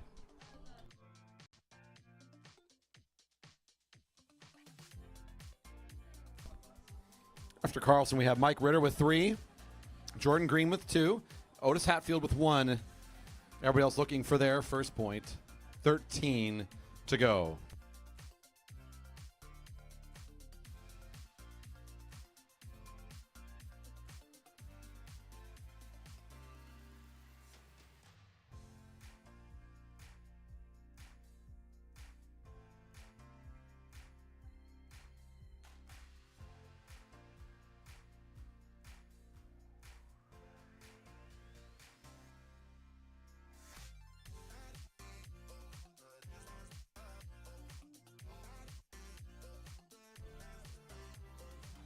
At 12 to go, it's still 3 off the front. Ritter abandons the effort, leaving West and his teammate Luca Ostertag Hill out here, as well as Ryder Carlson. the rest of the field, we saw Peter Snowman at the front just a moment ago. Now there's Mike Westover. The bell's ringing. 3 off the front still. That's Isaiah pulling up for Luca. And there's the field. There's Westover on the front as he'll pull up for one of our riders from Triple Shot. I believe that's going to be Alexander Danooks, number 331.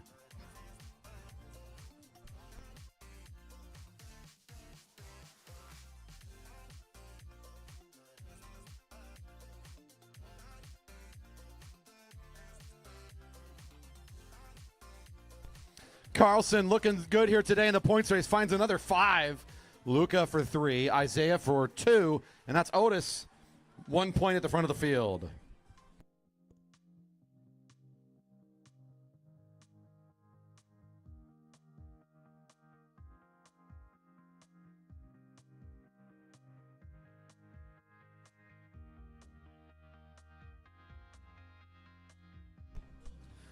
We'll get the points updates here shortly. I hope everybody's enjoying their 4th of July with us today. Thanks for being a part of it. Whether you made your way out to the velodrome to support a rider, or you're just here checking out what's going on, or maybe you're out there on YouTube watching live at this second, or maybe watching it back later. Thanks either way. Do make sure if you're on the live stream at this time that you hit that thumbs up, hit subscribe, and leave a little bit of support for us here. Our velodrome, 50 years in operation. We are celebrating this year a 50-year run for this association that runs this place, the Marymoor Velodrome Association, nonprofit organization that works in tandem with our partners and friends at King County Parks, the City of Redmond, and many great local businesses and sponsors and supporters that we have here to make this place a possibility, to try to make it affordable for all as much as we can, to provide educational opportunities for young riders, to be an open and welcoming community to one and all that want to come and be a part of us. This is truly a special place. Thank you for being with us, and if you find any of that inspirational, please be sure to support us in any way that you can. The easiest way, if you're out there watching again, is make sure you hit that thumbs up and the subscribe button to support this video, this live stream. Share it with friends and family while you're at it. Let them know about this pretty cool place in Redmond, Washington, where they race bikes in a 400-meter circle. Your points updates after the last effort. Ryder Carlson looking very good here in the first half of the points race. He is strong and in charge with 10 points. The next closest rider is Ostertag Hill with 3, followed by Jordan Green and Otis Hatfield and Isaiah West, all with 2. At 6 to go. Points next time. Your current race leader not in this group. 333 pulls out of the way. That's Isaiah. Peter Snowblin now takes over. Tori Park has made her way up here. And this already slightly downsized field has been absolutely pulled to pieces. Snowman looking quick on the front. Tori sitting on that wheel waiting for her chance to take over. She'll try to snipe some important points here out of the turn. Tori for 5. Luca for 3, I believe, just ahead of Snowblin unofficially. Isaiah West for 1. Here's your race leader, Carlson, in a very tough bind right now. He's been left behind by the strong 4 off the front, and he doesn't have any help now. Next closest riders behind him, it looks like Otis Hatfield, who has some points, also now off of the pace, is in a very tough situation. These leaders are going to want to make sure they stay on the pedals and keep themselves away from Carlson, who was previously just absolutely mopping up the floor with the points. Won both of the first 2 sprints. After the most recent set of sprints, we've got new second place Luca Ostertag Hill with 6. Tori Park in third with 5. After that, with Isaiah West with 3. Jordan Green 2. Hatfield 2. Snowblin 2. Your race leader is still Ryder Carlson with 10.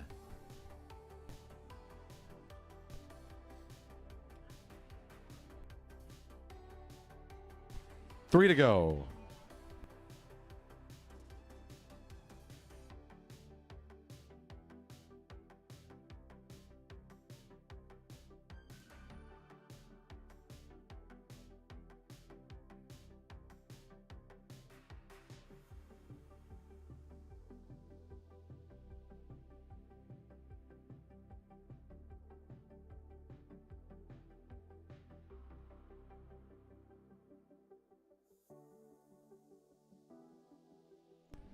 2 to go. Snowblin on the front for the group. The front of the race is this group going through turns 1 and 2. 316, your current race leader is still in a very tough spot as he's going to be out of the points and out of the top position here. Depending how the finishing order is, he could still stay in the top 3 though and still find himself in a podium for this points race. As Carlson's still back by about 50, 60 meters behind these leaders. And your bell's ringing. It's the final lap for our Cat 3 men today. 1 to go. Snowblin on the lead. That bell's also ringing for Ryder Carlson, seeing 1 to go. And there goes Luca down the back straight. Tori right in the slipstream, awaiting the turn to see if she can come around at the end, but Luca's got really good control here, and it'll be enough. Luca for 10 points at the end, 6 for Tori, 4 for Westover, and 2 for Snowblin. Riders will exit on the back straight as they finish. After the 10-point victory at the end, it will be Luca Ostertag Hill unofficially will be receiving first place today. Tori coming across the line second, gives her 11. I believe that'll be good for second. Carlson will still be in third, despite missing out on the final lap there.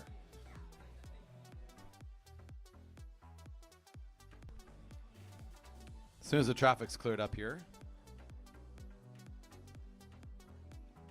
Once again, we are going to do podiums after everything, so don't go too far. Unless you need to run, we're going to podiums after everything, and our juniors and the adults that are still here, you'll be welcome to our 4th of July barbecue for the takeover / today.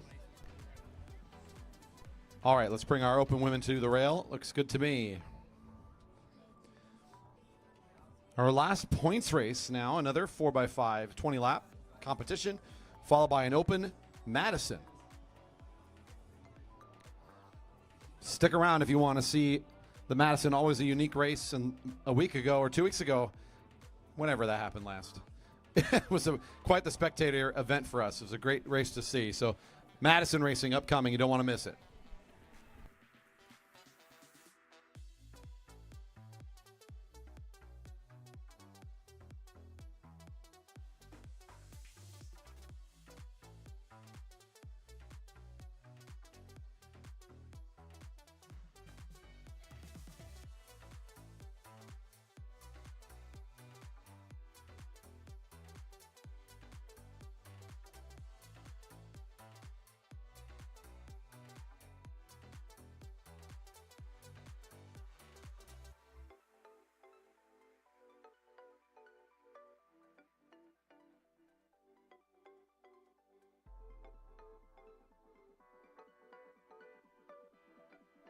All right, once again, we're not going to cross this track besides our staff. They have special staff shirts they can cross.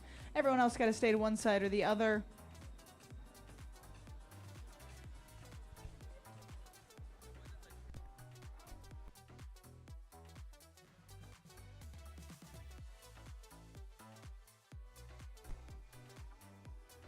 I did just hear that we'll have a mandatory rest period between this race and the next because one rider in this group is in the Madison, so there'll be a little extra time between the start of the Madison at the end of this race. Maybe we'll do our podiums then. That would be smart. Oh, okay. But they'll be on the podiums too, so we'll have fun. That's true. 20 to go. Racing's underway. First belt 16.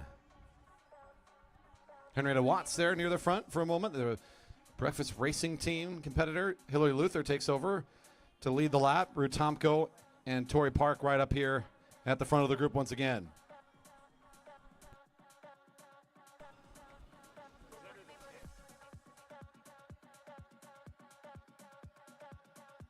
And the voice from above says, Keegan, take your helmet off. Keegan, helmet off. I think that's the first time I've heard you have to sternly say that version of that reminder. He can hear us because his helmet is on. It's hot. These kids have been here since like 10 a.m. It's true. Keegan. Take your helmet off, Keegan. It's toasty. He's so confused. The voice from above. Somebody down there help him out. There we go. Okay. But in real estate, look at this women's field. Can they just come back every week? That would be amazing. Look at this field. When we had a bit of a bigger crowd here earlier, I made a pretty big deal of it on your guys' first lap. We made quite a bit of noise in that scratch race. Big This group. is the biggest field today. Yep. So cool.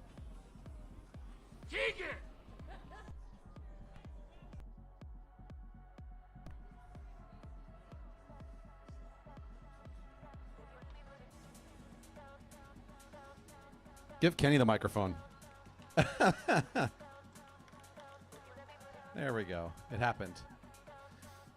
The helmet is off. All right, 17 to go. Next time around, our first bell. The field has been mostly riding together here. It's before this first sprint. We saw what happened during the scratch is that it didn't take long before the speedsters at the front really started to do some damage on this group.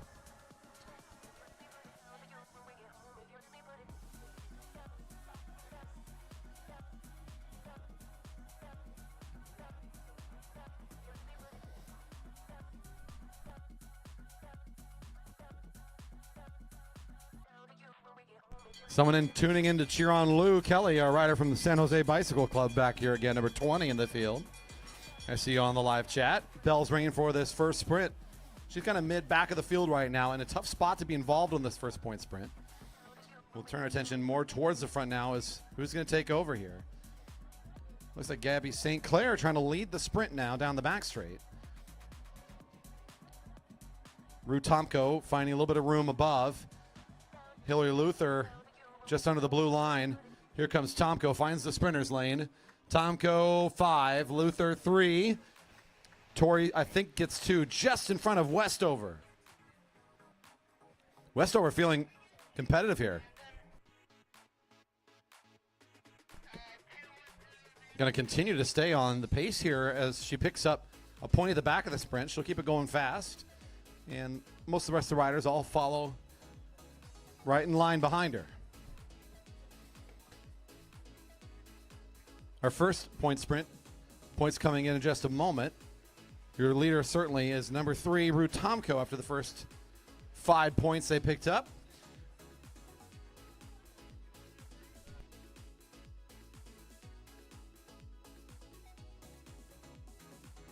Another shout out for Lou Kelly from Sunnyvale, California. That's all right. The Californians, they tune in for Kelly. She got a lot of last year too. They came up here for the takeover and for nationals. A different kid. I didn't recognize her at first, but now I found her out there in the bunch, and I will keep my eyes on her. Thanks for tuning in, supporting your young competitor here today. At 13 to go. Next bell at 11. Your current point standings. After just one sprint, again, your leader, Rue Tomko, with 5. Hillary Luther did get the second place across the line, good for 3. Victoria Park for 2 points in 3rd place. And Charlotte Westover, 1 point, currently in 4th. So the junior with the orange bike out there, Westover, was talking about her in the last race, making her way out to Wisconsin with some great results on the road for some criterium racing. She's back here and looking in great shape to compete with this fast field today. She finds her way up to the front for an important point. She's right in the middle of that field right now, kind of middle back now. She gets close to the sprinter's lane. Your current race leader for the points is Rue Tomko, and they've been on a really impressive season. No surprise that they're competing every lap, and every time that bell rings, you're going to see number 3 move up to the front. I gotta love the home crowd giving some help for all of our athletes coming around here, as we've got a pretty diverse age group here. Lots of very young juniors in this field, so the pace just not really going to match their effort, and that's totally expected. So they're doing a good job out here without the help of the rest of the field. 11 to go now as the bell's ringing for more points, and things are going to be loud this time by number 23. That's Tegan Morgan, one of our Texas area riders, coming back again for some more fun in 2025. Tori counterpunches quickly down the back straight, though. Tomko also in great position. Here comes Tendo, the Victoria rider in the green and white, following her through the turn. Tomko's keeping their eyes available here to see where is Tendo. And it will go the way of Tomko. Across the line first, Tendo, then Luther. I think that was 21, Grace Edwards for BVC Devo out of West Vancouver for 1 point in that previous sprint. And I believe Grace is the Canadian national champion of the scratch race in some age group. So Grace is very speedy as well. We got some speedy kids here.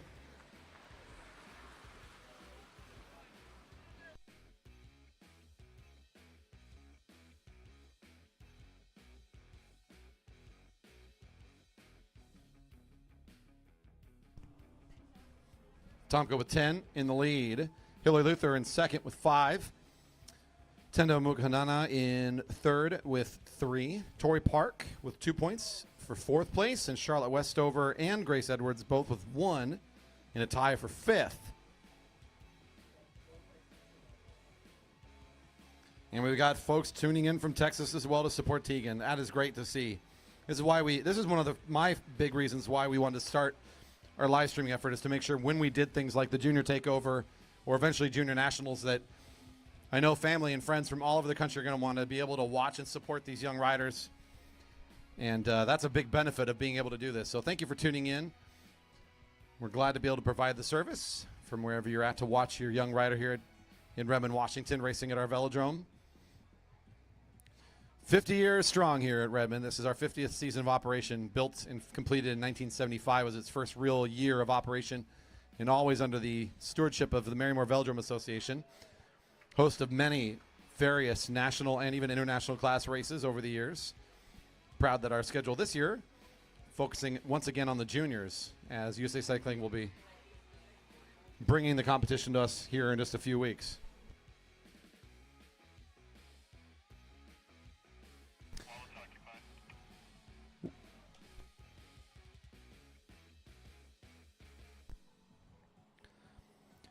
Warning to number 17. Warning to number 17, St. Clair, for passing underneath. Was occupied. Trying to pass in the sprinter's lane underneath while occupied. That's an official's warning to 17. 6 to go and the bell's ringing. A little hesitation on the attack here this time.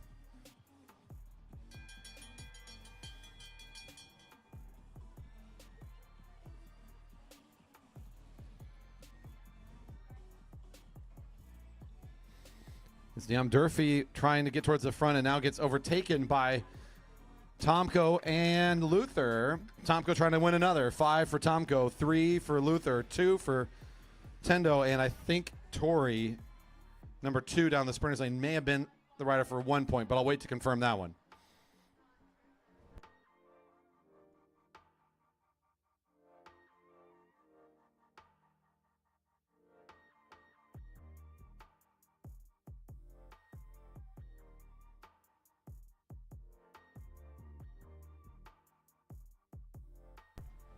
Nearing the end of this points race for our open women field. Our biggest group of competitors today, putting on some great laps this afternoon. At 4 to go, Tomko looking unstoppable. Number 3, winning one after another with these point sprints. Looking at our points updates, Tomko holding on to the lead with 15. Hillary Luther in a strong position in second with 8. Tendo Mukhanana has 5. That's good for third. Tori Park with 3 in fourth place. Westover and Edwards both with 1.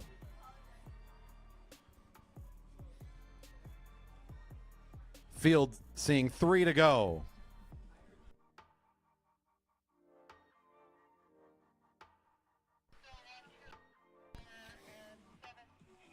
Liam Durfee, number 208. At the blue line, serving as the lead right now. Henrietta Watts will move down the sprinter's lane and give her own try at the lead position for a moment. The field still sitting pretty patiently here. Fanned out, sort of an almost a triangular shape, showing they're moving at fairly moderate tempo right now. Continue to be a little bit down speed coming into 2 to go. Next time around, the bell's ringing. Watts in good spot. Durfee at the blue line right alongside her. Positioning going to be important here. And that movement coming across the finish line was Renna Fuller, number 203, starting to send things forward. Nice attack for the junior. She's joined by Darlene, number 7, who's right on her wheel.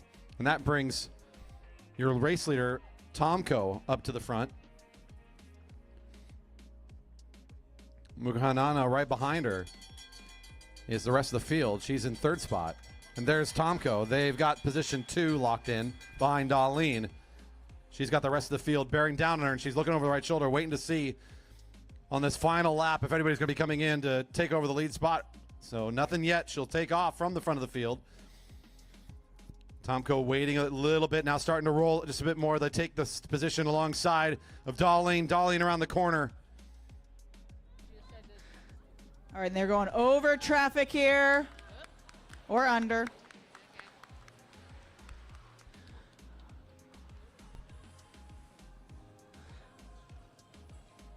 Gotta have your head up always in a sprint. What a great women's field, though. Woo. Great finish there for Tomko, who has a clean sweep of the group today, and will be your points winner today for our, again, impressive open women's field. Riders are exiting on the back straight.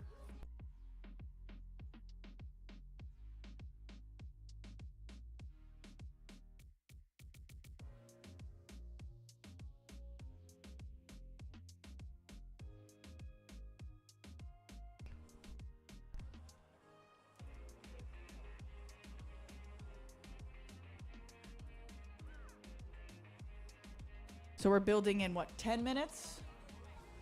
Because Rue just raced. All right, we'll try to get some podiums for the Omniums done here.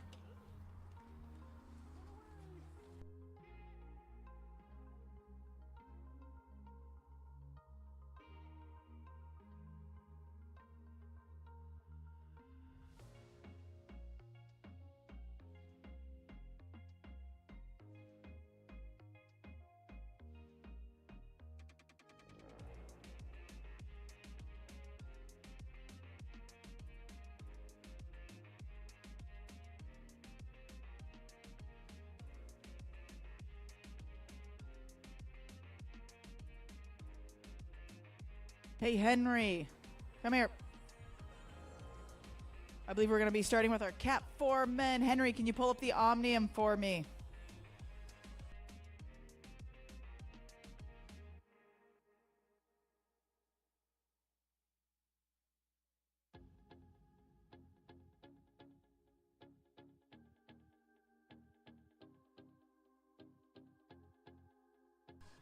All right, Zach, are you still here? Zach Simon? No, bummer. Okay, Jared and Tim. Tim, are you around? Yes, you are.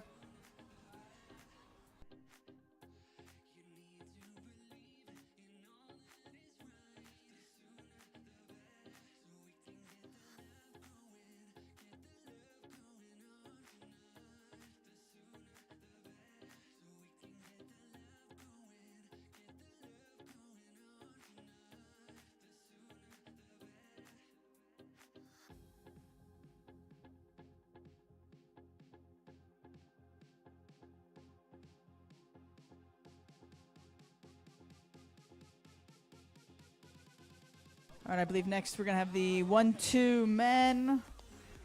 The 1-2 men, Omnium, will be next.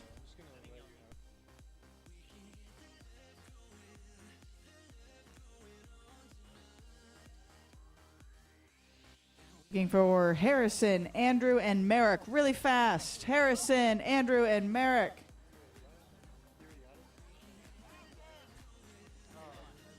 Andrew. You don't want to do it? You want to do it after? Okay. We can do the Cat 3. You're going to do it after, apparently. What? All right, Cat 3, Omnium. Yeah. Cat 3, Omnium. Luca, Ryder, and Tori. Crushing it.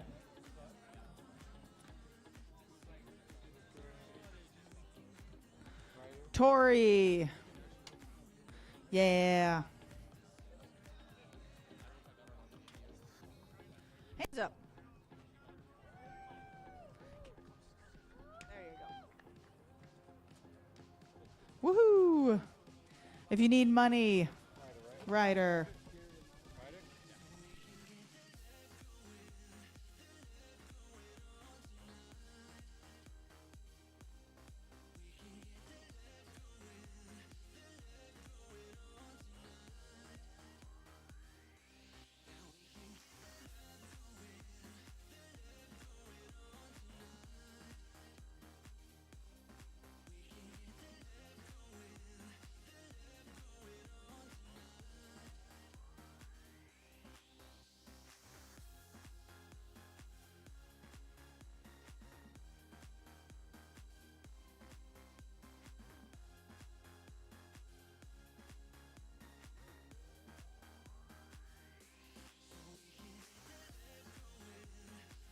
Just waiting on the woman Omnium. And we'll get that done.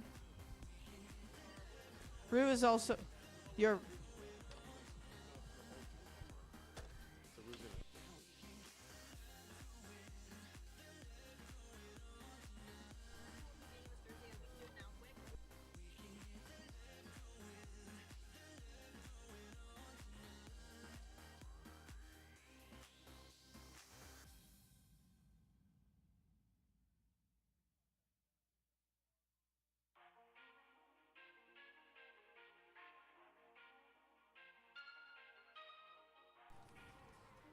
Hey Dot, is the Omnium posted for the woman? Not yet. Okay. Okay, then let's save that one for later. Madison Riders to the rail. Sounds like we're looking for Madison Riders to the rail. Juniors, like I said, hang out. We're going to start getting food ready as soon as this race is over. I don't know if I want to unleash the juniors yet, but you could maybe get drinks and chips. Or is that going to be a mess? Let's see. Madison Riders, let's get you guys to the rail. Madison Riders.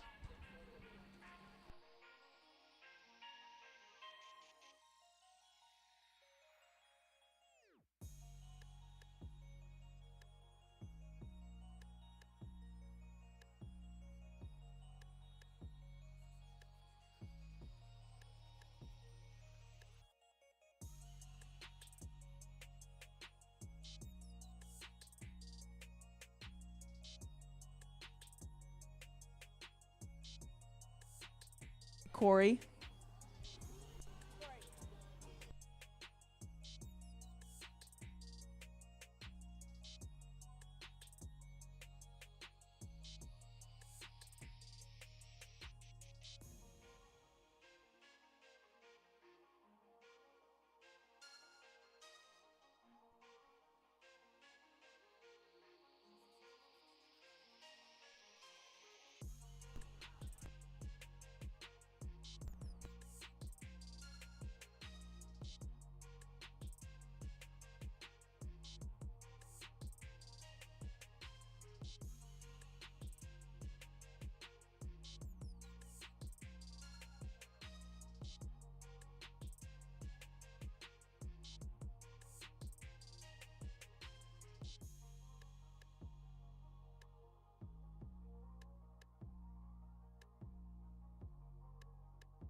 Racing riders are away.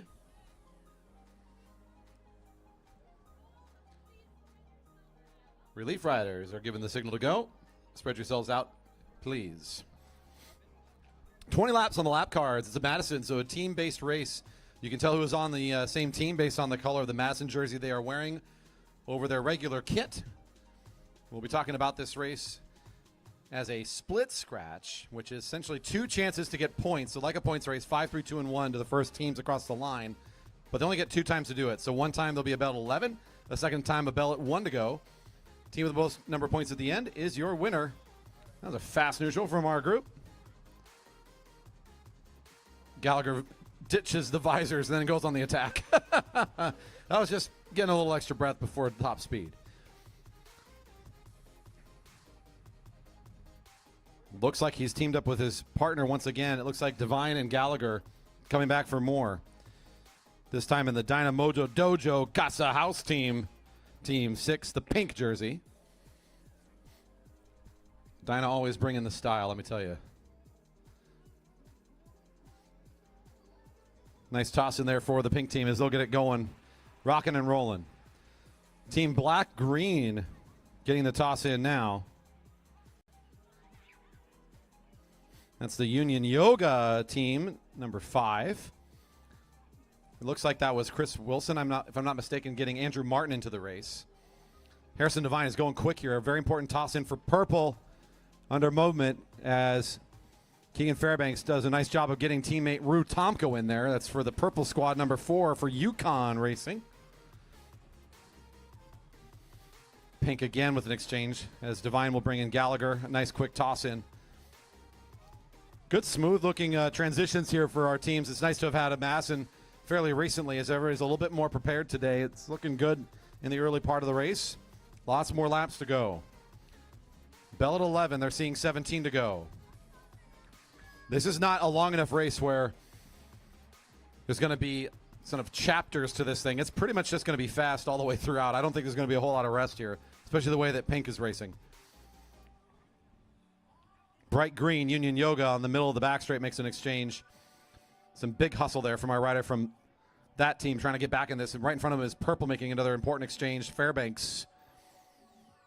2 young riders make up the purple team. They're trying to get back up to the very speedy pink.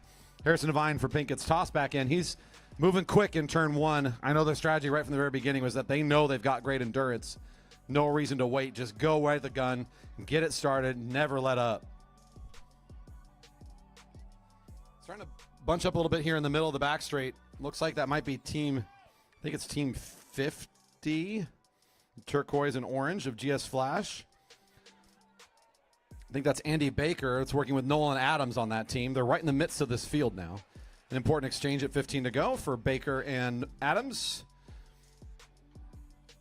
Black and green looking for each other. A little bit of trouble there in the traffic. Martin will get the toss in eventually. Back up around towards the turn here to watch our leaders in pink still just go, go, go at 14 to go. Our first bell in a few more laps here. It's 14, bell at 11.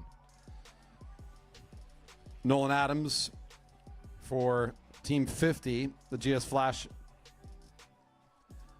orange and blue, right in front of team 4, the purple Yukon team.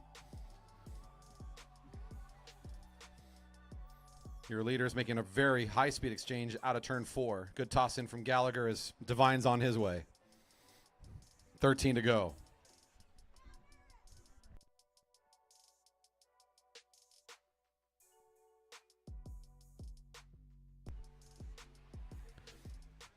It looks like it's going to be just the turquoise and orange team, Baker and Adams, who will be the next up to challenge Team Pink as they're leaving purple a bit behind. Tomko and Fairbanks making a really good effort of it, but the tempo just a little bit too high. There's Tomko tossing in teammate Fairbanks.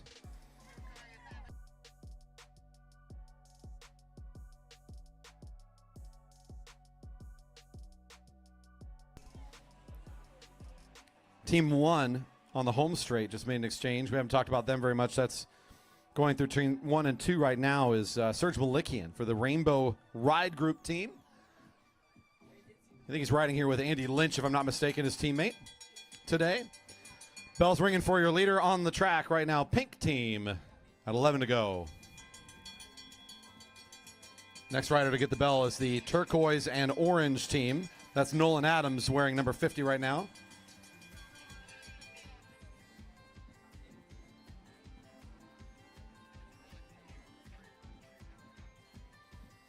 Team Purple exchanging on the back straight, trying to hold on to third position overall right now. The first big 5 points goes to Team Pink. Your leader is in position will, by no surprise here, pick up the big points. Next around the track is Nolan Adams for Team 50, picking up 3. 2 points for purple and 1 for black and green.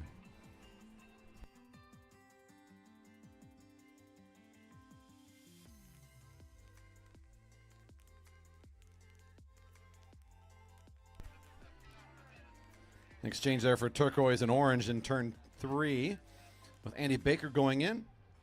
Team purple getting leapfrogged a bit here as black and green was behind them, but now Andrew Martin and his number 5 team for Union Yoga, the bright green and black team, has leapfrogged in front of purple. There's only one other chance to get points today, and it's that final lap. Your leader just now coming across the finish line. Well ahead of the rest of the group now. They're more than a half lap up on almost everybody in the race. The next closest team in position is actually this orange and turquoise team.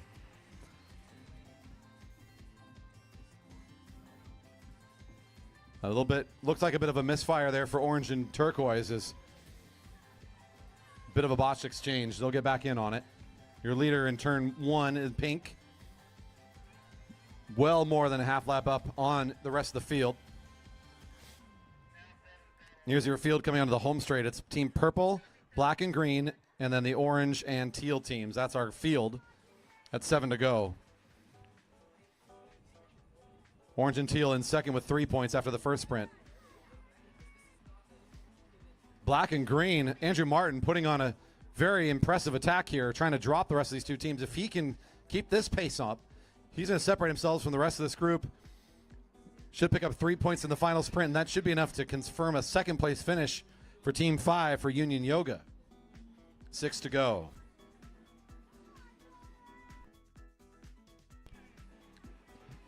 Baker brought in from relief here to get back on top of things and maybe get a bit closer to Andrew Martin, who's starting to pull away a bit.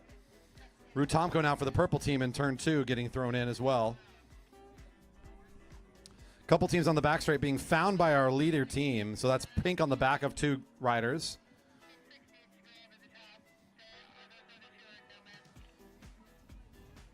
So pink needs to do the work. Can't be on the back of these teams as they're currently no man's land. They cannot do the work for pink. Pink must be doing the work.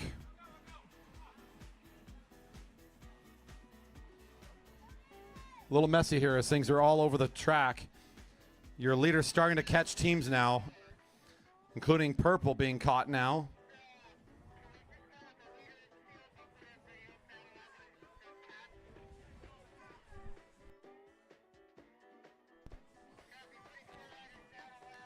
Riders are being scored down the lap as Team Pink catches at this point as the field no longer really exists. It's been pretty pulled apart here.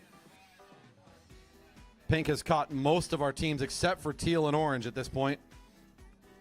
And black and green, both still in front of them. Your leaders in turn 3.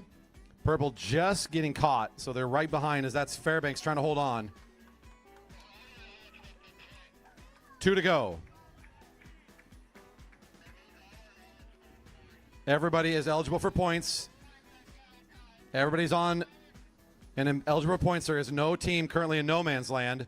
Teal and orange did just get passed by the lead team. So everybody down laps essentially as pink comes by. I think they found everybody except for black and green. Bell is ringing for the front of the race, which is pink. Pink is the front of the race right now. Orange and teal are up for points right now. Black and green are not. They were not in position there as the bell was ringing. And they're going to be caught here down the back straight. What an incredible, I mean, I know this just kind of fell apart and it's kind of a hard race to follow, but come on, guys. Devine and Gallagher just caught every single team in 20 laps. Impressive athletes. They are just absolutely on fire right now. And what a great day and show of force for these two working together once again. Great work from all of our competitors today. Rutomko putting in so many laps today. A nice finish for Tomko and Fairbanks on Team Purple. All of our riders finishing up on this lap.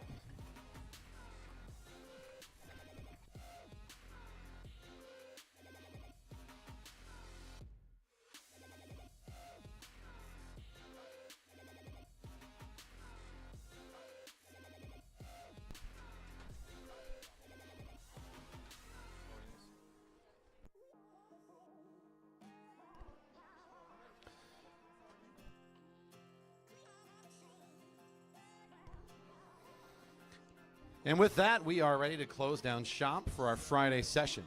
Lots more for the Junior Takeover this weekend. So if you'd like to check out more racing tomorrow at 5 p.m., we'll have the live stream going again, and racing will be here for the juniors. And then Sunday, another 2 o'clock session. If you want to catch that as well, we'll be streaming that one for you at home if you'd like to watch your young riders out here for the Junior Takeover. Their morning efforts and sessions will not be shown, however. We will not be streaming their clinics and their time trials, however. So, with that being said, what a beautiful day of racing. We hope that you and yours are going to have a wonderful 4th of July. We're going to hang out a little bit longer here with the junior teams and families that are here with us to celebrate the day together. We hope you've had a good time hanging out with us here today. And if you're out there still watching, do make sure before you leave and walk out the door to hit that thumbs up and the subscribe button. We do appreciate your support today.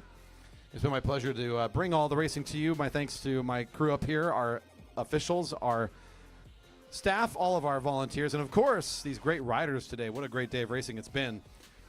We'll come back for some more Junior Takeover tomorrow. Looking forward to hosting more great racing action right here at the Jerry Baker Memorial Velodrome. All right, and we're going to do some podiums. I'm looking for the open woman